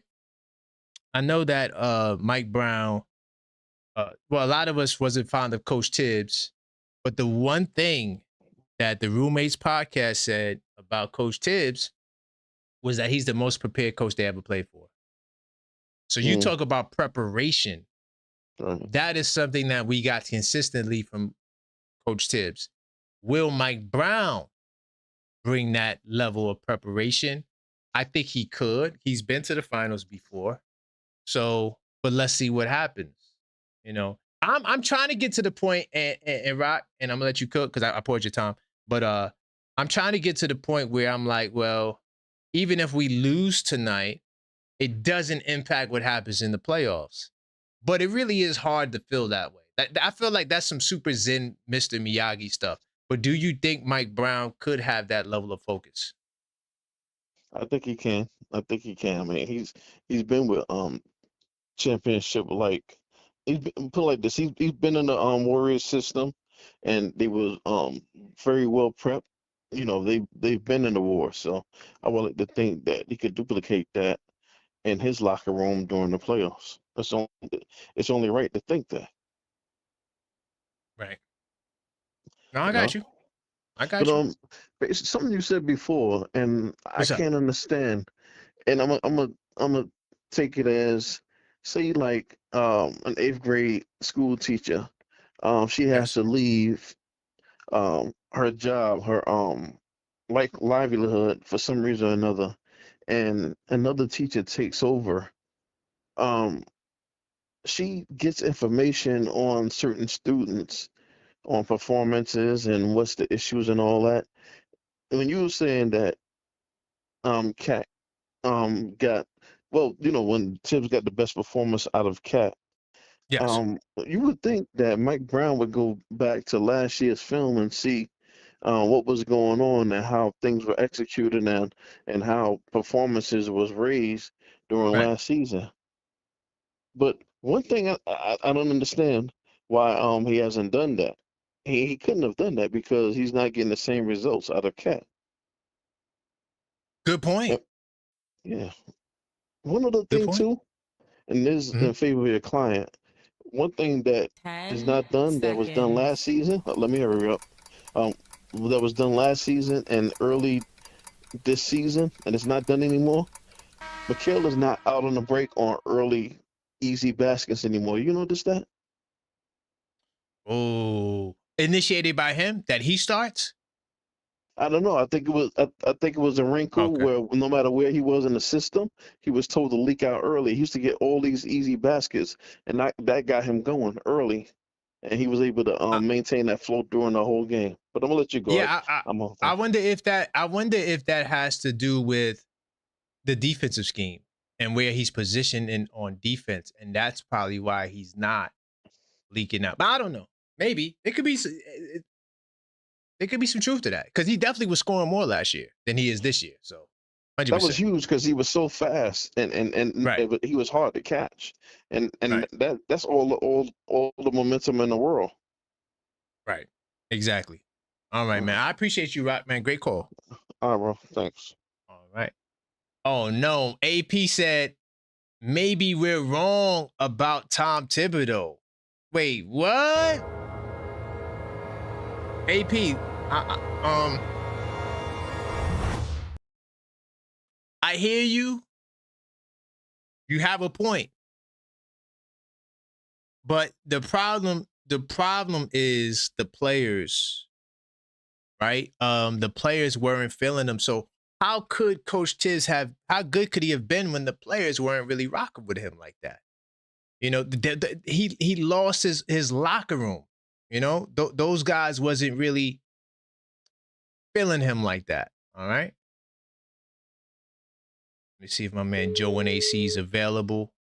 Then I got Trey, and then I'm gonna get into the scout report. What's good, Joe? How AC in the building. I'm doing good. How you feeling? Let's go. Good, man. Hey, man, I just want to touch on something that I heard over the YouTube wavelengths. You still hear me, right? Yeah, I got you. Okay. Yeah, man. I mean, personally, I think our team is a contender and not just a playoff team. And that's the way I've been coming at this all season. Okay. And now I don't know why some of us are starting to jump off the ship like it's the sinking Titanic. Right. But, you know, someone that sometimes it be your own people, got on another show and they said, hey, our team is just a playoff team. We're not a contender. And listen, I want to give my rebuttal to that because I do think we are a contender and we're not just a playoff team. Listen, we were just a playoff team a couple years ago when we were playing the Hawks and we lost. That's when we were just a playoff team. But this year, a year coming off the conference finals, we're a contender. And I'm going to tell you why. On January 21st, the Knicks set a new franchise record for the most lopsided win by defeating the Brooklyn Nets, 120-66. The largest 54-point margin surpassed the previous record of 48 points that had scored for 80 years. The Knicks became the first team to win the NBA Cup without a perfect tournament record, finishing 6-1. This team has recorded 7 wins by 30-plus points this season, tying the franchise record set by the legendary 1969-7 championship team. And there's so many other records I could talk about and get into. Records that Jalen Brunson has broken, things that Cat has done, Mitchell Robinson. We're not just a playoff team. We're real. We are a contender. And some of you Knicks fans need to start thinking that way and get it out of your mind that we're just going to get bounced in the first round. Yeah, that's ridiculous to me. Yeah, that's ridiculous. But, you know, they listen to ESPN too. You know that, right? Listen, the L take that I heard came from someone in your chats whose name starts with an L. I'm just going to say, I'm not going to throw anyone out there, but listen, we're not just a playoff team. We're a real team that's going to win a championship this year. And we need to start getting that straight. I just hate hearing the narrative that, Mike Brown isn't going to do it for us. We're not going anywhere with Mike Brown. Listen, man, 3, 4, 5 years ago, we would have been jumping up and down for 50 wins. You know what we called that a couple years ago? We called it a 50 burger. We were talking about getting on the grill and cooking burgers. 50 wins. But Joe, I got a question though. Do you really? I'm with you with the contender. I do think we contenders. I think we still got a chance to make it to the finals. Nothing in the regular season can convince me that we can make it to the finals. Amen, because brother. I know that the regular season has no correlation to playoffs. Plus, I just watched Denver get cooked. Well, not cooked, but I just watched Denver lose to the Memphis Grizzlies. Everybody loses to everybody at some point. Everybody, all the teams you think is great, and man, these teams were exciting. The Detroit Pistons was up 23 points to the Brooklyn Nets and lost. And all of these teams, the Charlotte Hornets completely smacked the Boston Celtics in Boston. All of these teams you think are the greatest ever, they all have bad losses or losses that, oh my God, I can't believe they lost like that. Oh yeah, you're not gonna beat Boston in the playoffs. We beat them 2-1 in the regular season. Nobody cares about that.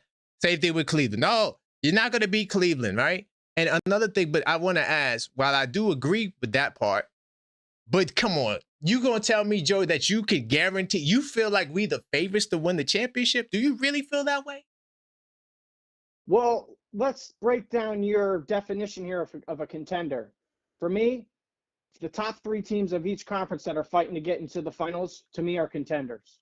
No, I get that. I'm talking about to win, though. Do you really believe that we could win the championship? We can win the championship? Yes, absolutely. Of course. Like, would you say we are a favorite to win the championship? Well, you know how ESPN is with favorites. You know, they're going to pick a different favorite every day. So I don't really think about it that way. But yeah, sure. Okay, all right. You don't think about it that way? No, of course not. But what I'm saying is, I got you. Favorite to me is like, you know, who's hot right now and who's looks like they're going to, you know, take a step in the playoffs kind of thing. Okay.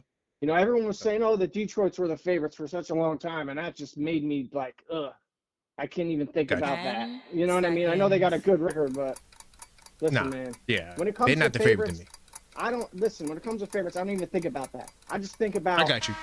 What is our plan? Like, what are we doing? Which way are we moving? Last year we were in the conference finals. We got a new coach this year, but we're still looking to go back there and make strides to go forward. It's not like we just lost to the Hawks in the first round.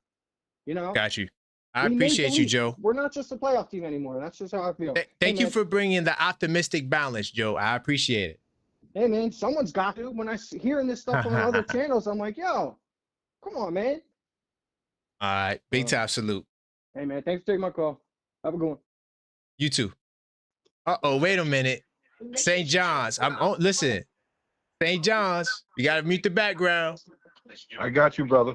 Hey, St. John's, man. What happened to you, man? You kind of you went MIA on me. That's a lot. That was a lot of depression because I figured we had that game against Duke. We had that. Oh man. But damn, St. John's. That boozer at the end, we just couldn't deal with that. And then the next night in Oklahoma, I was just like, oh God, is this for real? I mean, 20 foul shots. Come on. Brunson getting punched in the head all over the place, but I'm not going to get into that, ref. Okay, we lost that. But I was just listening to my man and them talk about Cat and how he played under Thibodeau. Yeah. But so many people forget.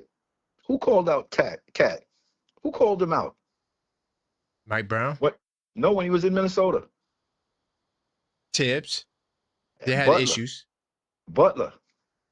Oh, you talking about the player? Oh yeah, Butler. Yeah. He called him soft. Butler got into his ass, and what they forget is Tibbs have already coached Cat. He knew his weaknesses when he got here. He had his best year under Tibbs because Tibbs knew what he required. Okay. You got to remember, Mike Brown came into this as not the number 1, not the number 2, not the number 3 choice for coach. They were all over the league looking for anybody but Mike Brown. Right. And at the end, he was what was left. They didn't want Mike Malone because Mike Malone is another Tibbs disciple. They figured he ran his course with Denver. Right. But this team, people get caught up in this regular season. I don't know what's wrong with them. This team is going to be a different team come the playoffs. Right. You know, I agree. I agree with that. It amazes me. And then this thing about bringing Deuce back so soon, I was like, what are you doing? This guy hasn't played ball for 4 months. But, you know, he's ready to go, St. John. He's ready to go. He looked ready to go until that injury. No, it wasn't an injury. It was part of the healing process. We talked about that. Part of the healing process. Okay. Yeah, it wasn't an injury because what's happening right now is because it was tight and now it's tearing. So it's painful. It's painful. But he didn't re-injure it. Like it's healing. Like it's a part of the process. So that's why he was good. That's why he was questionable. He never was like re-injured. But he's dealing with pain still because he's still recovering from, the process. But as far as his ability to move and all of that, he's good. He's 100% healthy from what the core muscle issue Yeah. That happened, the injury that happened that prevented him. So he's just dealing with pain, period. Like whether he fell on the floor or not, he probably would have been questionable. Okay. Yeah. And then this brother Muhammad that they want to put in the playoffs. Do they understand that when these refs are in the playoffs, the people they know are the ones that's going to get the calls? Okay. I don't see rookies getting many calls or advantages in the playoffs. Right. Nah. So you can't Definitely not. can't put your playoff hopes depending on him. You don't know how he's going to react under playoff pressure.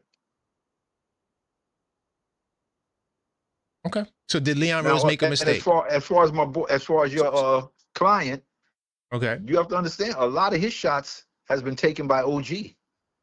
OG didn't come here as no damn 19-point scorer. He came here to play defense. Okay. So All shots that my boy's supposed to be getting, those shots are going to OG. And that nonsense about Brunson is not a distributor. I can distribute the ball, but it's up to you to put it in the hoop. That part. But listen, St. John's, I appreciate you, man. Great to have you back. All I'm right? back, brother. All good. Big time. Take care. No doubt. It's my man from St. John's. And this would be my last call, and then I'm getting into this. I gotta do the scouting. Trey in the building. Big Queens. I had to get you in before I get to the scouting. What's good? Queens in the building. What's happening? Hey, okay, man, look, you tell me. Let's go. Mike Brown. I want to start with Mike Brown. Look, man, I gotta be Mike Brown's lawyer at this point because it's like, yeah, Tom Thibodeau is a better coach than Mike Brown. We're not saying that Mike Brown's a better coach than him. The only thing is, Tom ran his players into the ground from practice to the game. Like, yo, Mikal Bridges, this man plays every game for every team. Yo, did you notice that he had a sleeve on last year for like the leg sleeve on? He don't usually wear that. He don't be needing that. But with Tibbs, and he was the one who complained, the Iron Man. So it's like it's not like it's not about we got a better coach. We had to get what was on the landscape, and I would have rather got Mark Jackson or somebody else. But it was like, all right, Mike Brown, I bet. So and then Mike Brown at times they forget about the judgment calls that he make. Like early in the season, we needed something off the bench. It was Shaman. Then the next game, he let him start, and Shaman went off for like 30. We never even knew. But it's like if you don't give somebody a shot, we don't know. Like with Alvarado, he made a judgment call. Kolek was cooking. He said, young boy, you got to sit down. Alvarado did good for a few games. He didn't know Alvarado was going to start stinking the joint up. You understand what I'm saying? If anything, he is wrong for not forcing at times. It's not all the time. But at times, we have to force the offense through Cat and put him on the block, put him where his sweet spots, you know what I'm saying? And he was wrong for that. But the playoffs is coming. He's made his mistakes. I'm pretty sure he's learned from it. You got to remember, Mike Brown went to the finals and lost. So that takes to get there. He's going to be trying to coach his butt off. You know what I'm saying? He's going to be trying. Don't worry. I got faith in him. And my boy Deuce is back. Like, let him heal. I understand that process because it's tight. I've had a groin tear. I've had a hamstring tear. Oh, so you had it before. Okay. Yeah, so it was like the doctor was like, yo, give it this amount of time and you good. So I'm running up and down the steps and, you know what I'm saying, slamming my chicks thinking I'm back at it. And then I had to go back to the hospital thinking I retore something. And he was looking at me like, yo, bro, this is the process. You got to go through that. Bingo. So, glad you brought that clarity. Good. Right. So I understood it because I was like, yo, Deuce is a superhuman. And then I thought about it like, oh, nah, he probably had to loosen back up. Pause. So, you know, and listen, man, we got to remember, the playoffs is different from regular season. We can get spanked by Charlotte. We can get damn near beat by Golden State with nobody there. It happens. The playoffs turns into less fast break and more jail ball. That's a fact. We are equipped. So I understand we don't have shooters, and I wish Josh Hart and Mikal and OG was better shooters. But I tell you one thing, they are jail ball battle tested for playoffs, and they are hungry. I don't think they has interested right now. Really quickly, my slight pushback is we do got shooters, man. We number 3 in 3-point percentage. We got some of the most efficient 3-ballers out there. I'm talking about the starting 5. Well, remember, Bridges is giving you 37.5%. Josh was at around 40, then it dropped a little bit. He's still up there around 38. OG. And by the way, in open shots, they are really good too. These guys are like in the top. Would you bring catch any and one of shoot. them? Do you think any one of them will ever be nominated to a 3-point contest? Unless nobody goes, but everybody goes, so Oh, all probably right, thank not. you. Right. So they're I'm just not saying, but the shooters. numbers we're doing all right though. That's all. I get what No, you're no, no. saying. I'm Though. saying we're doing all right. They're But I'm not just Klay saying, Thompson. They're not Klay they're Thompson. not. Yeah, they're not Derek Fears. They're not a lot of people. But look, check it though.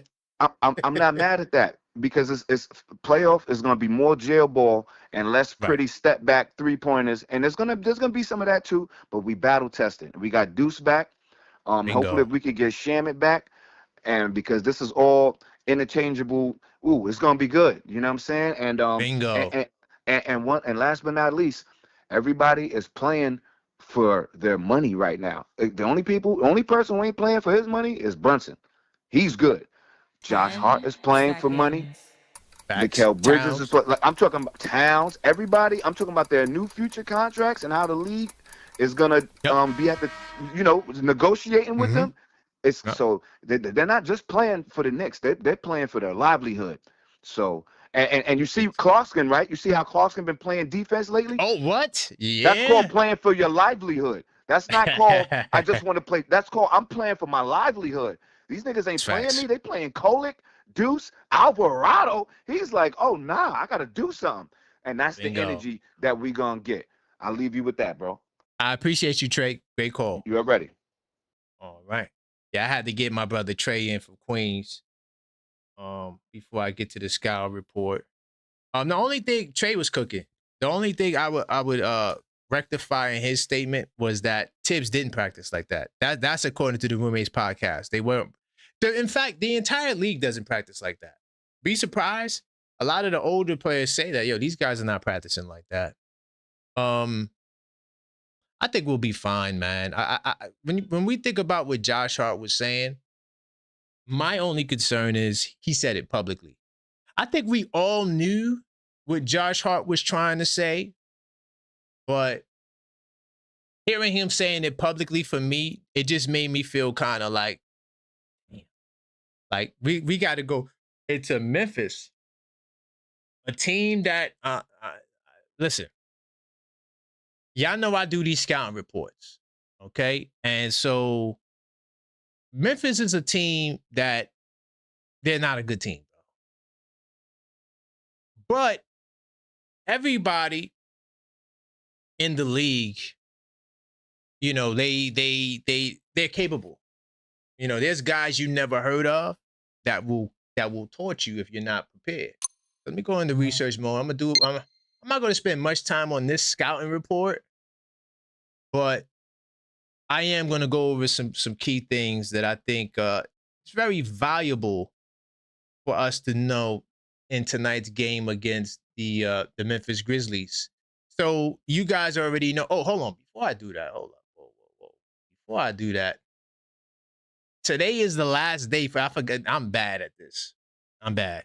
Today is the last day for the sale, the free shipping sale on game night, the playoff edition. I was getting ready to reference my journal, and I was like, damn, I didn't even let the people know that this is the last day for the special promo. Okay, so right now, we have a special promotion for game night, the latest edition in the 82-night series, where it's free shipping. So today is the last day for that. I just want to let you guys know how you guys can take advantage of it before I continue. All right? Now, y'all want to know something crazy about the playoffs? Years from now, we remember the moments, the shots, the comebacks, the rivalries, but we forget the details. And we just be remembering stuff and just saying whatever the first thing that comes to our mind. But this is why I created Game Night, the playoff edition. It's a postseason journal where you can track every series, write your prediction, document game experiences, and record the entire playoff run. So instead of just watching history happen, you can actually document it. If you want one, check the link in the description and on the screen. Linktree/TheObjectiveFan. Once again, that's the way to get to me everywhere. You go to my Linktree. It has everything. The Cashapp, the Super Chats, the emails, all of that. Linktree/TheObjectiveFan. It also has this new edition, free shipping. It arrives to your door right before the playoffs begins. Okay. And it's on sale. So all you have to do is go to Linktree/TheObjectiveFan, place your order now because today is the final day for the free shipping. Okay, my bad. I should have been expressed this, but I got it out now. So when I was looking at my game night, not my game night, but my 82 nights, and I was looking at the notes from the first game, I took my notes and I threw it in the trash. This team is completely different. There is no Ja Morant. There is no Jeremy Jackson Jr. There's a lot of changes to this team, and they also have a lot of injuries. All right. A lot of the guys we played in game one are not there, and guys who were on the DNP or were in the injury reserves, those guys are now starting for the Memphis Grizzlies. They have a lineup, and I'm going to show you this lineup really quickly. They have a lineup. Let's minimize this really quickly. 2 seconds. So they have a lineup that consists of guys that were two-way guys, rookie guys. I'm going to go into their last game that I actually had to watch, unfortunately, against, where is it? The Phoenix Suns. Here's the last, am I blind? Yeah, okay, bet. Boom. So I just want to show y'all the lineup that they have. All right. And you tell me if you know who some of these guys are.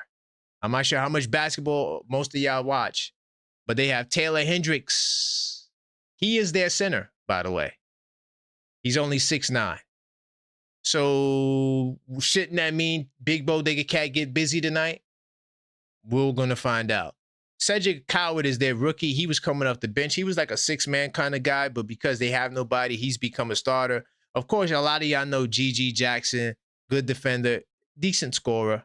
Cam Spencer's kind of running the point guard spot, but this kid right here is my player to watch tonight. Jamal Meshack. If you don't know who this kid is, I'm telling you right now, this kid could play. 6'3", got a good pro body, good athleticism. I saw this brother do a move. I was like, oh, who the hell is this kid? Round 2 pick, 59th pick in the 2025 draft. This kid is nice. This kid, I don't even think he was on the goddamn roster when we played them the last time. So I'm telling you right now, you got to watch out for Cam Spencer. Right? Because Cam Spencer right now, I think he's averaging 10 points a game. But remember, Ty Jerome all right, so in the last 10 games, Ty Jerome has played 4 of them. He's averaging 18.8 points. He's not going to be there tonight. Just to let you guys know that. So there's no Ty Jerome tonight. So you can rest easy because I'm telling you right now, Ty Jerome, he's a logo 3 shooter. So all the people who saw them highlights with Ty Jerome in the offseason, where he was working out with Tyler Kolek, he shoots like that for real. You thought that was just practice? Them deep-ass threes? This dude was, oh my goodness. We're lucky that we don't have to see him tonight. I'm not saying they would have beat us with him, but he puts a lot of pressure on the defense. But the guys you got to watch out for, GGG, in his last 7 games, he's averaging 10 points. GGJ, I should say. Oliver Maxine Prosper, who actually played the 5, he's 6'7". He's averaging 15.7 points per game, okay? And of course, Cedric Coward. Javon Small is another dude who's coming off the bench now. Did he play the last game? Oh, let me just make sure I don't see him on the thingy. Hold on, let me back out because I don't remember seeing him. But let me just check the injury report really quickly so we could build off of what we're talking about from the injury report as well. Hold on. Where I'm at. Okay, bam, right here. Let's go to the injury report. And Hendricks. Oh, Hendricks is a game time decision. That's crazy. They do have Taj Gibson. So I thought he was going to be out. I could have sworn Taj was going to be out. But Taj is another big guy. I wouldn't be surprised if Taj gives it a go tonight because they don't have size. They need Taj bad.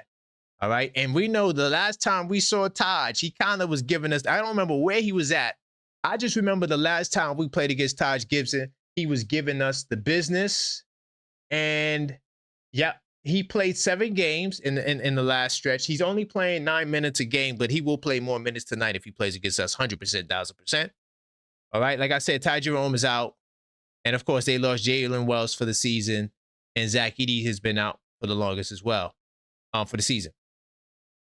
So that means Javon Small should play tonight. Javon Small should play tonight. He's averaging 12 points per game. He's nice too, by the way. He's just kind of small. But nonetheless, these are the guys I'm telling you to watch out for. But my number one guy I'm telling you right now to look out for is Jamal Meshack. Just remember, if he starts cooking us, remember, you heard it from here first. All right? So they don't really have a big man. Taj may play. Taj is like the only big guy who really is who played center at least. Taj was a power forward, but Taj also played the 5. But these are the players to watch out for. All right? And here's another thing, too. I'll get to that in a second. No, I'll talk about it now. Because I'm going to jump around a little bit, but just to stick with me. The last good team they beat was in their last 10-game run. They went 2-8 in the last 10 games. All right? But their last 2 victories were at home. They lost their last game at home to Phoenix, but their last 2 victories were at home. This team is terrible in the road.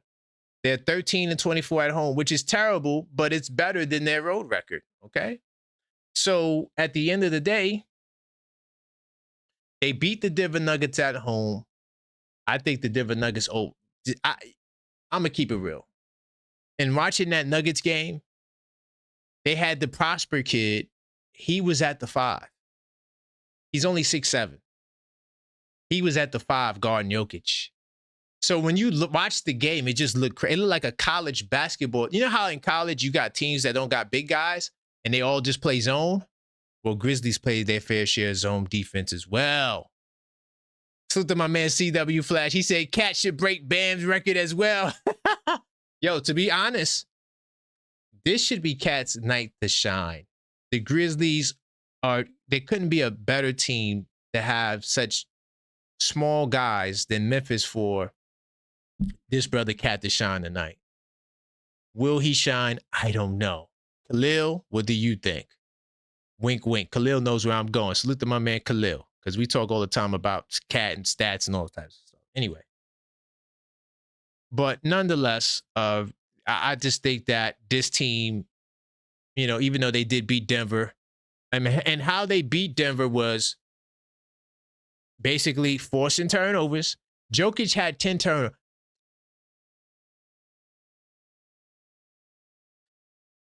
I am the objective fan, right? And one of the things that I don't like is the hypocrisy that goes on. People say, oh, you deflect. Yes, okay, call it deflection. But I used to always claim that I'm like the mirror. I always like to show people themselves in compromising ways. And not to be disrespectful, but just to show the hypocrisy. Because Jokic is the greatest thing ever, but he plays no defense at all. And not one person would ever utter that to downplay Jokic, to criticize Jokic. No one talks about that. But Karl Anthony Towns, oh, he's a terrible defender. And he's not a terrible defender. Towns is not a bad defender. I'm willing to take on all challenges behind that comment. And y'all know I'm Statmaster Miyagi. I have a concern about Karl Anthony Towns, and no, it's not fouls, and no, it's not defense. And by the way, salute to my man who said that we should be featuring Cat in the post. I'm going to tell you why Towns don't get more post opportunities. I will be doing an unfiltered thought. It's a members only video. So now is no better time. It's no better time than now to join the channel, because I'm going in. And we have member only Sundays as well. So, but I'm letting y'all know that Big Bodega Cat gets a lot of unfair flack that nobody else gets. But Jokic had 10 turnovers. 10! He had a quadruple double on turnovers.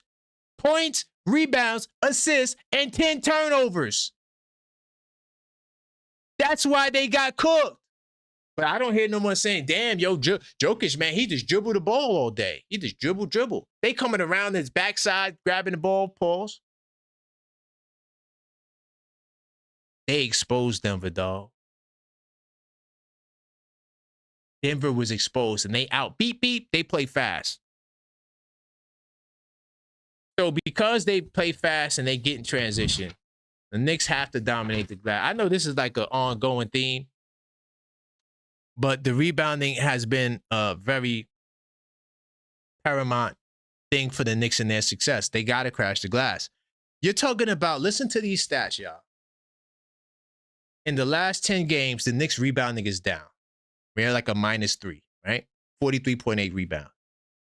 Y'all ready for the Memphis Grizzlies? Listen to this. Listen to what the Memphis Grizzlies, they average 36 rebounds a game in the last 10 games. Do you know how bad that is? There are teams in the last 10 games that average 36 defensive rebounds. The Knicks average 31 defensive rebounds. They average 36 rebounds in the last 10 games. If the Knicks don't win tonight, I will be going live. Not only am I guaranteeing a Knicks victory tonight, it's not going to be close. I'm not going to say 40. I'm going to say I'm going to guarantee 20.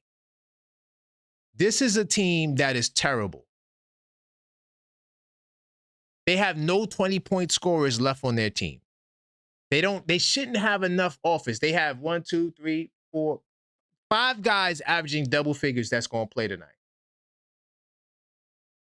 They don't have their best players. This is a team that the Knicks have to dominate on the road. But there is a stat, because you know I'm Stat Master Miyagi. Big time salute to everybody that's OKF Nation Plus. Because y'all get to see the 100 stats that I keep track of. And most of the stats, you're only going to get it from me. Because I keep track of certain stats that's like really tedious. Like dominating the rebounding matchup differential. Right? That's one of the stats that I keep track of. Right? But when we talk about the record against teams that's 500 and below, our best, if you compare the 500 and below road record to the 500 and below home record, the road record is better than the home record. I'm going to give you that exact number right now because I don't remember it off the top of the head. Nor do I need to remember it off the top of the head. So guess what? Y'all ready to hear what the Knicks do on the road against teams like this? The Knicks are 13-1 on the road against teams that are sub 500. 13-1. So yes, we're not a bad road team overall. We're just bad on the road against the good teams. 7-18 against the good teams that are 500 and above. The Knicks should walk into Memphis and take over the building. I mean, all the numbers are better. Points, even though the Knicks scoring is down, we're still like a +4 in points. Shooting, 3-point percentage. We're averaging 38% in the last 10 games to the people that think the Knicks can't shoot. I don't know why that became a prevalent thought. All right? Now, here's the problem. Memphis Grizzlies, they are not the greatest three-point shooting team. They're shooting 33%.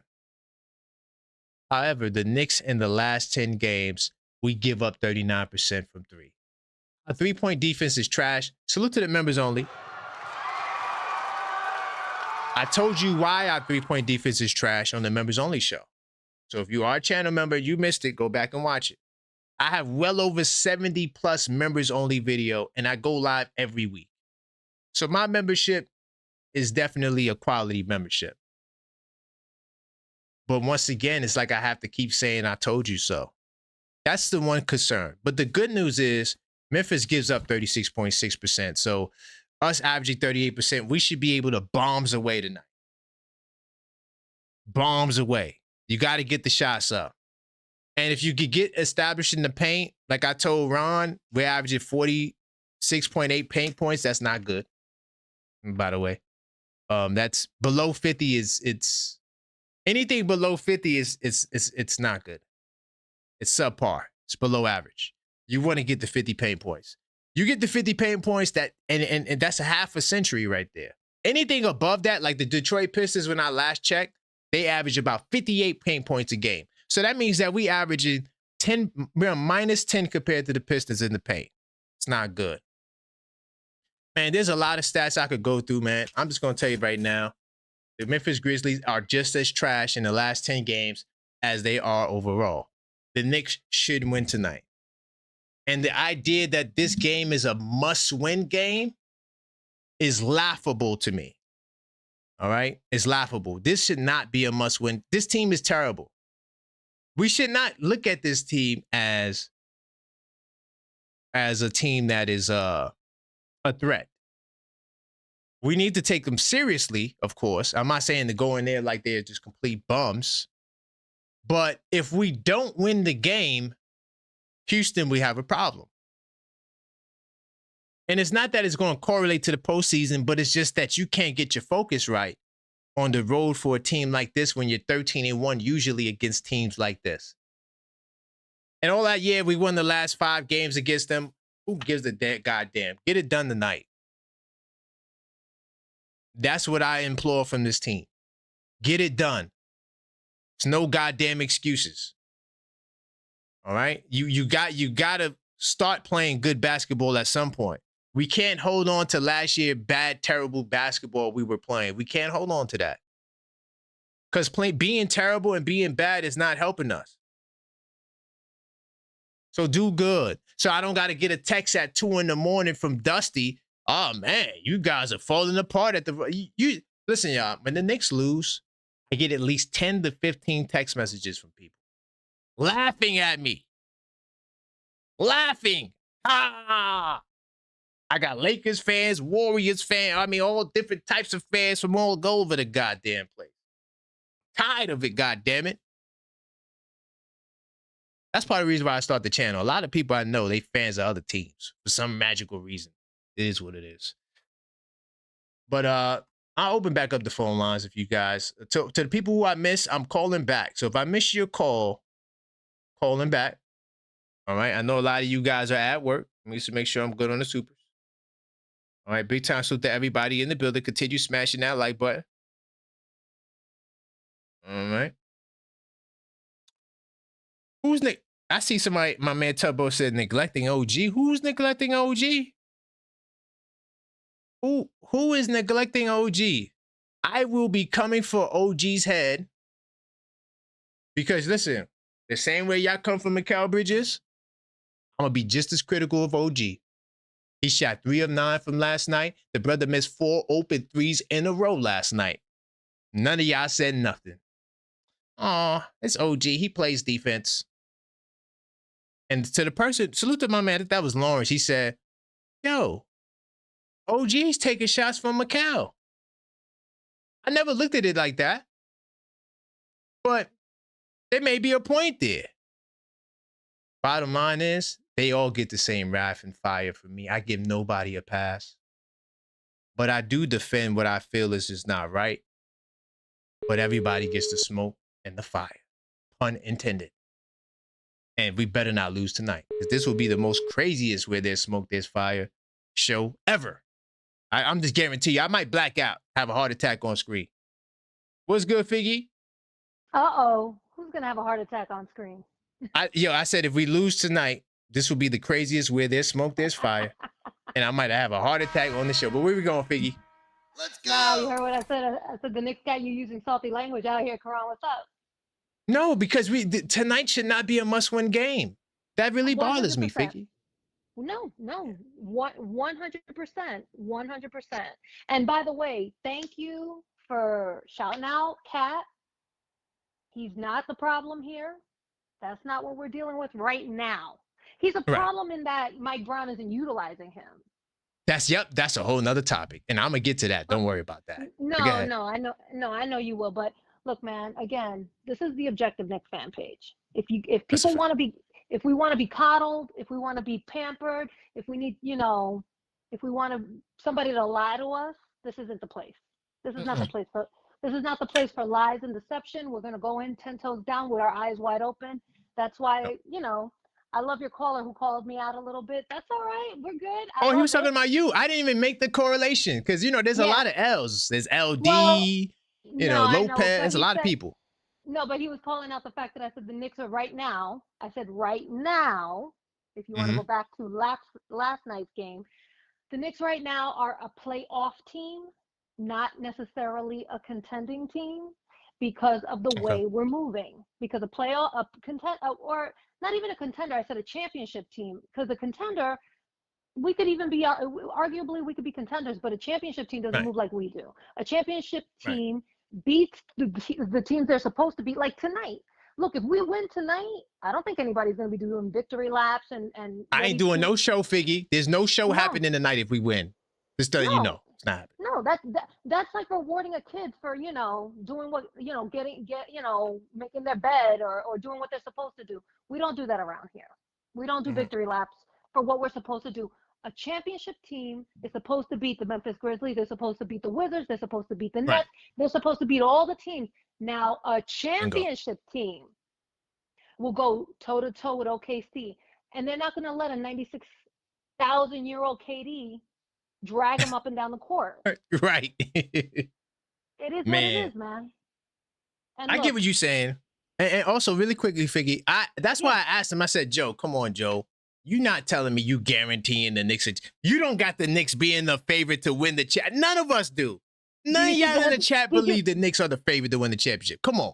Karan, did you see the hesitation when you asked him that? Did you hear the hesitation when he's not 10 toes down and he knows he's not. And look, I can appreciate his hesitation because that's real. That's real. That's real. Yeah, that's real. It's not all flowers and rainbows for us right now, man. We have to look at things for what it is. Are we going into the playoffs with the momentum that we need? Not really. And it's funny because we talk about the Celtics sometimes on here every once in a while because we talk about the Celtics playoffs and how no one gave them a shot last year. Do you remember last year? I was going through some of the stats. Last year we lost all 4 games to the Celtics. 3 of them were blowouts. But the last one wasn't. And this is why when we were talking the other day and I said that Mitchell Robinson is an X factor. Do you remember what the score of the last game was? It was 119-117. So we lost by 2 in that last game against the Celtics. That was on that particular game happened on April 8th. So right before, playoffs started, kind of like where we are right now. Right. Yep. And we had just gotten Mitchell Robinson back at the end of February. He was on managed minutes because again, the ankle. Yeah. But the only reason I say things like Mitchell Robinson is an X factor is because that was the first game that we finally got to see the Celtics 100% healthy. Right. They had never seen us because Mitchell Robinson being out does affect us. It That's did a good affect point, us last season. When we don't 100%. have Cat struggles. Look, the reason they brought Rudy Gobert into Minnesota is because Cat struggles at the 5. It's just facts. I love Cat, but he struggles at the 5 in terms of staying out of foul trouble. And sometimes, Cat, again, he doesn't have the lift that we need sometimes, for lobs and dunks and things that we want to set him up for. He needs to be fed the ball down low so he can post up. That's it. This is not that complicated. It's not that complicated. We need our all-star point guard and our all-star center to get a little rhythm, a little chemistry going into the playoffs. Correct. We do that. We are unstoppable. But it's all we cannot squander the opportunity we have this season. Detroit, very beatable. The Celtics, beatable. Everybody is beatable. And then there's no one in the West that really scares me in a 7-game series. And that's it. Well, great call, Figgy. I hear you. Thank you for calling the state your claim. Especially if you feel like you was called out. No, it's all good. I can't say I disagree with most of what you said, to be honest. I think you were on the money. So it's all good, man. Let's go tonight. Let's get this easy win and let's, clean it up, guys. I appreciate you, Figgy. Big time salute. All right, appreciate it, man. All right. Yeah, I mean, listen, man. you could. One thing about me, anybody could call up the goddamn show. I don't really care. So if you feel like somebody, challenges your information, first off, I will never allow no one to be disrespectful to anyone. That's one. See, my channel is different because I don't do the LeBron hate because he's an idiot and he's a bum. Yeah, if y'all want to listen to that, y'all go over there and listen to that. When you come to my channel, I talk real basketball. That's what I do. I don't have to do the shock jock thing. Y'all calling up, we growing. I don't got to do it. I don't. And I'm not going to do it. And by the way, I'll have fun going at teams. Anyway, what's good, Tugboat Taylor? Yeah, no, as just far as the OG comment, no, that was to the chat. That was to the chat. Oh, okay. Got yeah, you. That was to the chat. I just wanted some clarification. No, yeah, but I took it as an opportunity to just let y'all know I'm coming for OG's head, and he better have a great game. I'm telling you right now, OG goes out there, he goes 2 for 8. Even if we win, I'm coming for his head. How about that? How about that? Yo, all right, fair enough. Yeah, so like I said, I was at the pool with my boys, so I missed a lot of the show, and I come back in. Is JB not playing tonight? Oh wait, you might got a new update. I've been on the show for damn near 2.5 hours. I was just seeing in the chat about JB's neck and everything, so I didn't know, was he playing or not playing tonight? Man, listen, if JB don't play tonight, you better get it done. I put a bag on Cat hitting 2 threes, and it was a plus like 136, and I'm looking at it now, and now it's a minus 107 or something like that. So something changed, and so I'm like, yo, is JB not playing? Is he or is he not? Nah, JB playing. I got only person that's out is Shamit. That's it. He ain't on the injury report. Yeah. Oh, that was I'm checking my news. Talked about earlier. How did Deuce come back? You said, I explained that too. So Deuce, for the people who just joined, Casey's the best. I would never listen. Tugboat. I would never challenge Casey Smith again. I was thoroughly humbled. I kind of was giving the rap a little bit, but realistically, I tried to tell you that. Like, yo, no, but realistically, I didn't. Medical team in the league. No, that's bro. facts. I never contested that. The best ability is availability, and Casey Smith ensures that. No, I never contested that part. Right. What I contested was who would be at blame if it's true that he came back too soon. See, I like to ask questions rather than just be accusatory. Yeah, you asked me that, and I said, yo, if we're going to put somebody to blame, I would say Casey Smith. And you're like, no, Leon Rose. I was like, yeah. I was going at Leon head. I'm sorry. Listen, salute to Leon. He got that right. Leon and Casey, they got it right. It's a part of the healing process. So what happened was because his muscle is so tight, it has to tear and loosen up. So while it's tearing and loosening up, it's very painful. Yeah. So when he fell on top of Dort, that was a part of the process in that moment. That's why he was holding it. It was painful, but it wasn't re-injured. It's just part of the healing process.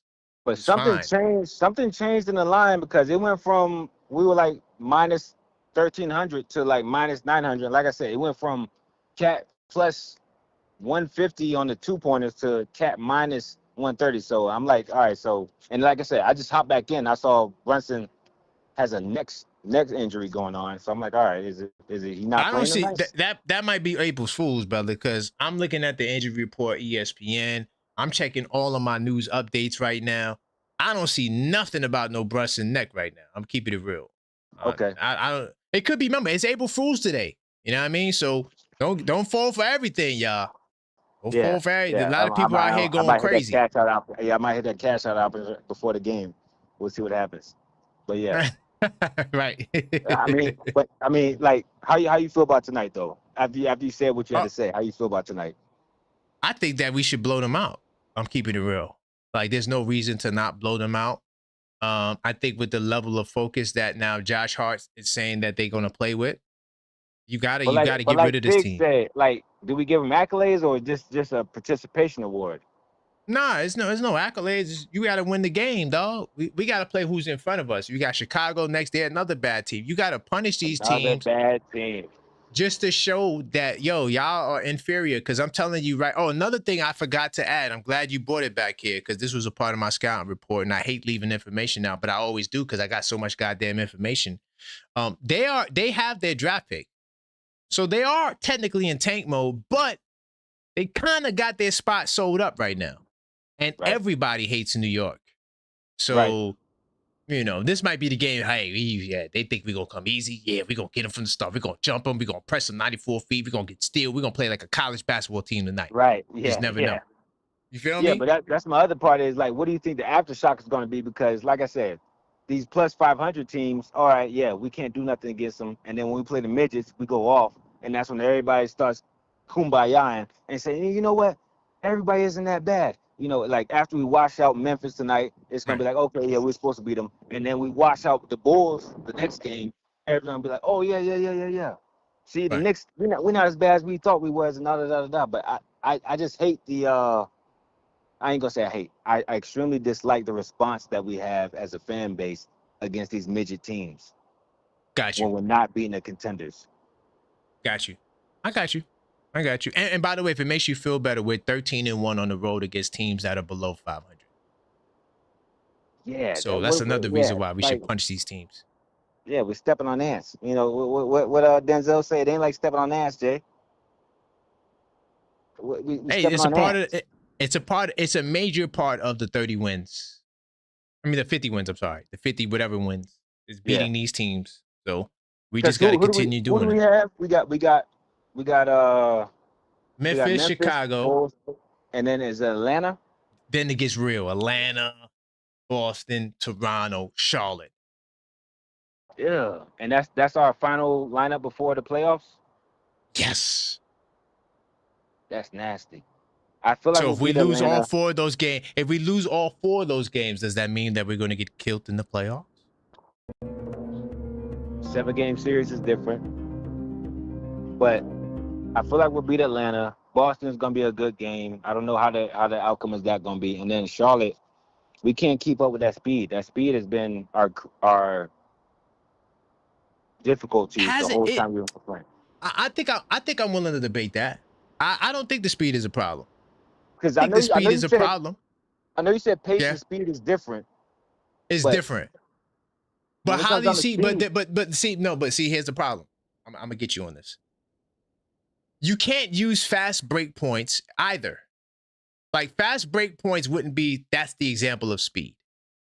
So what are you using to determine speed? That's my question, young grasshoppers. Because I mean, pace and speed is not the same thing. My bad. And speed is miles per hour. Right, but how are we measuring that? Oh, my bad. Who on our team has a great miles per hour? Are you talking about the miles stat? Yeah, Josh Hart back in the day. Man, listen, when we get Josh Hart last season or before the Cup, I'll give him miles per hour. I'm not giving anybody else miles per hour. But Tugboat, listen to my point, right? If you look at our record against teams that are top 10 in pace, we have it above 500. We normally do good against top 10 pace. I'm keeping it real. We normally do good. But you're saying what you've been saying is pace and speed are two different things, and we need to separate the two. So my question is, but Tugboat, let's not let this go over our head. See, I try not to make claims without having the stats or something to back it. Now, if I do say something that doesn't have nothing to back it, I tell you that is pure speculation. I do that all the time. I'm just speculating on this. So when people say we struggle with the fast team, how are you quantifying that? Does the 2 wins we have against Charlotte early in the season count? Because we beat all of these teams already. Atlanta, we're up in the series. Boston, up in the series. Toronto, up in the series. Charlotte up in the series. So if we lose these games, we tie, or we still up. So why do we have to win these last 4 games? I will ask you this: are all these games pre-Cup? No, most of them are after the Cup, because the Cup there's more games after the Cup than before the Cup. Oh, my bad. No, the Cup wasn't one that separated us. It was that trade deadline. That's where we got mucky because Giannis was in the picture, and everybody got spooky in the woods on the team.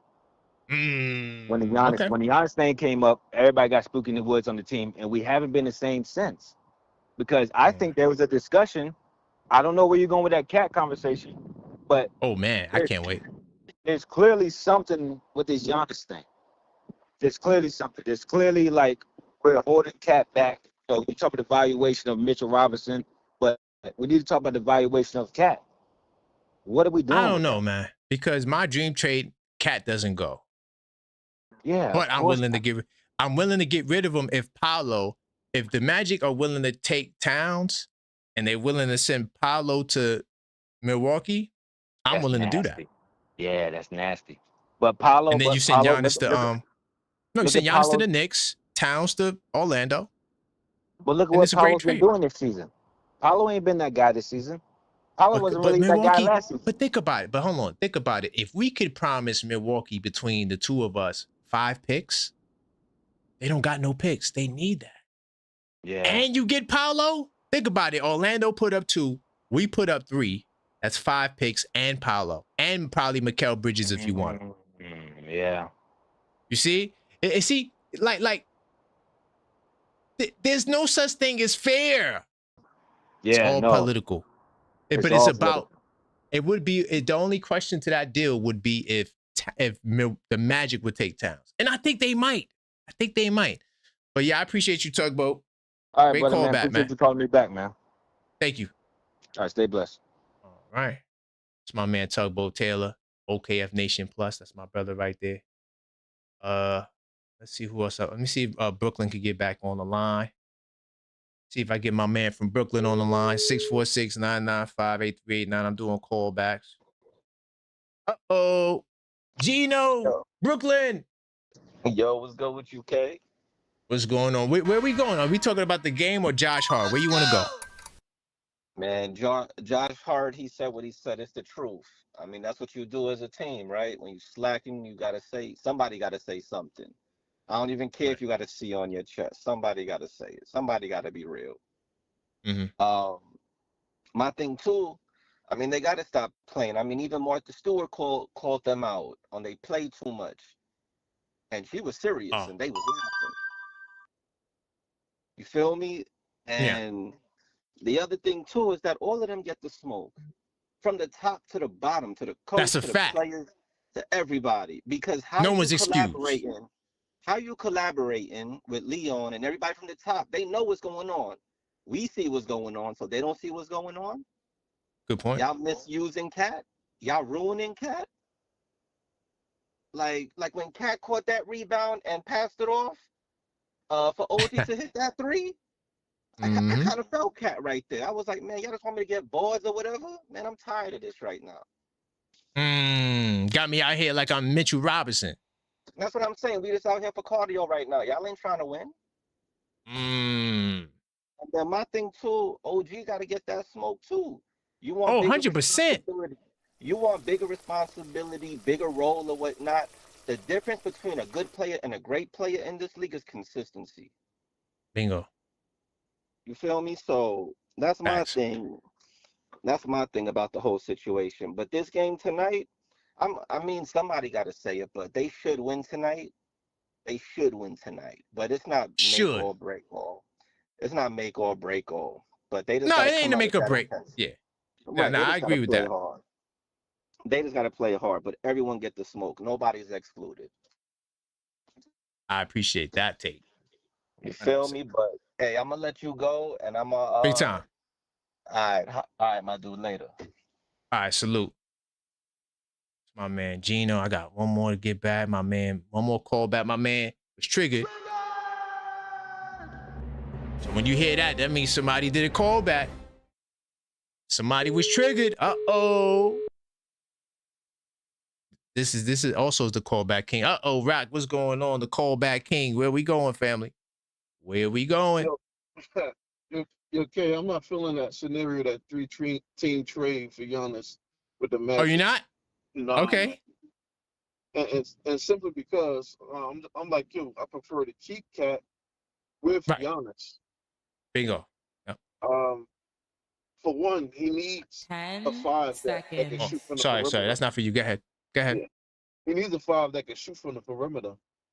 And it's been discussed many times before, and I don't remember the caller from last night, and I kind of agree with him that Cat and Brunson do not get along because you see certain things, and the cameraman is slick.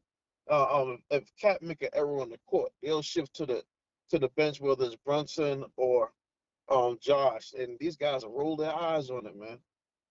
And I'm wondering if it's just like what the caller said from last night about Brunson think that Cat came to town to cut in and beat a man and cut him out of some bread or whatever the issue is. I have a situation in my family where I have two brothers and they don't get along. And when I come in the mix, that's when they get along. And I like to put Giannis in that situation because he's passionate and he's not going to let you falter. And he's going to be the bridge between those two to get them on the same page. Because you need somebody who's an alpha dog who cares about winning, and he's not going to let his team fall by the wayside. And he got all the credibility in the world. There's nothing you can say against Giannis. Got you. And that's wrong. Now I got you. But yeah, that's all I wanted to say, bro. All right, man. Great call back. I appreciate the support, my brother. Yep, no problem. Big time salute. Yeah, I mean, he's right. I prefer to keep Cat, but honestly, dog, if I have to do it to get Giannis, that's what I'll do. But listen, y'all, I appreciate the support. Big time salute. Great show. If you didn't smash the like button, smash the like button. Hopefully, I don't do a Smoke This Fire tonight because that means we lost. But I'm gonna see if I could do another live. If not, I'll drop another video as well. But big time salute to y'all. And until next time, as always,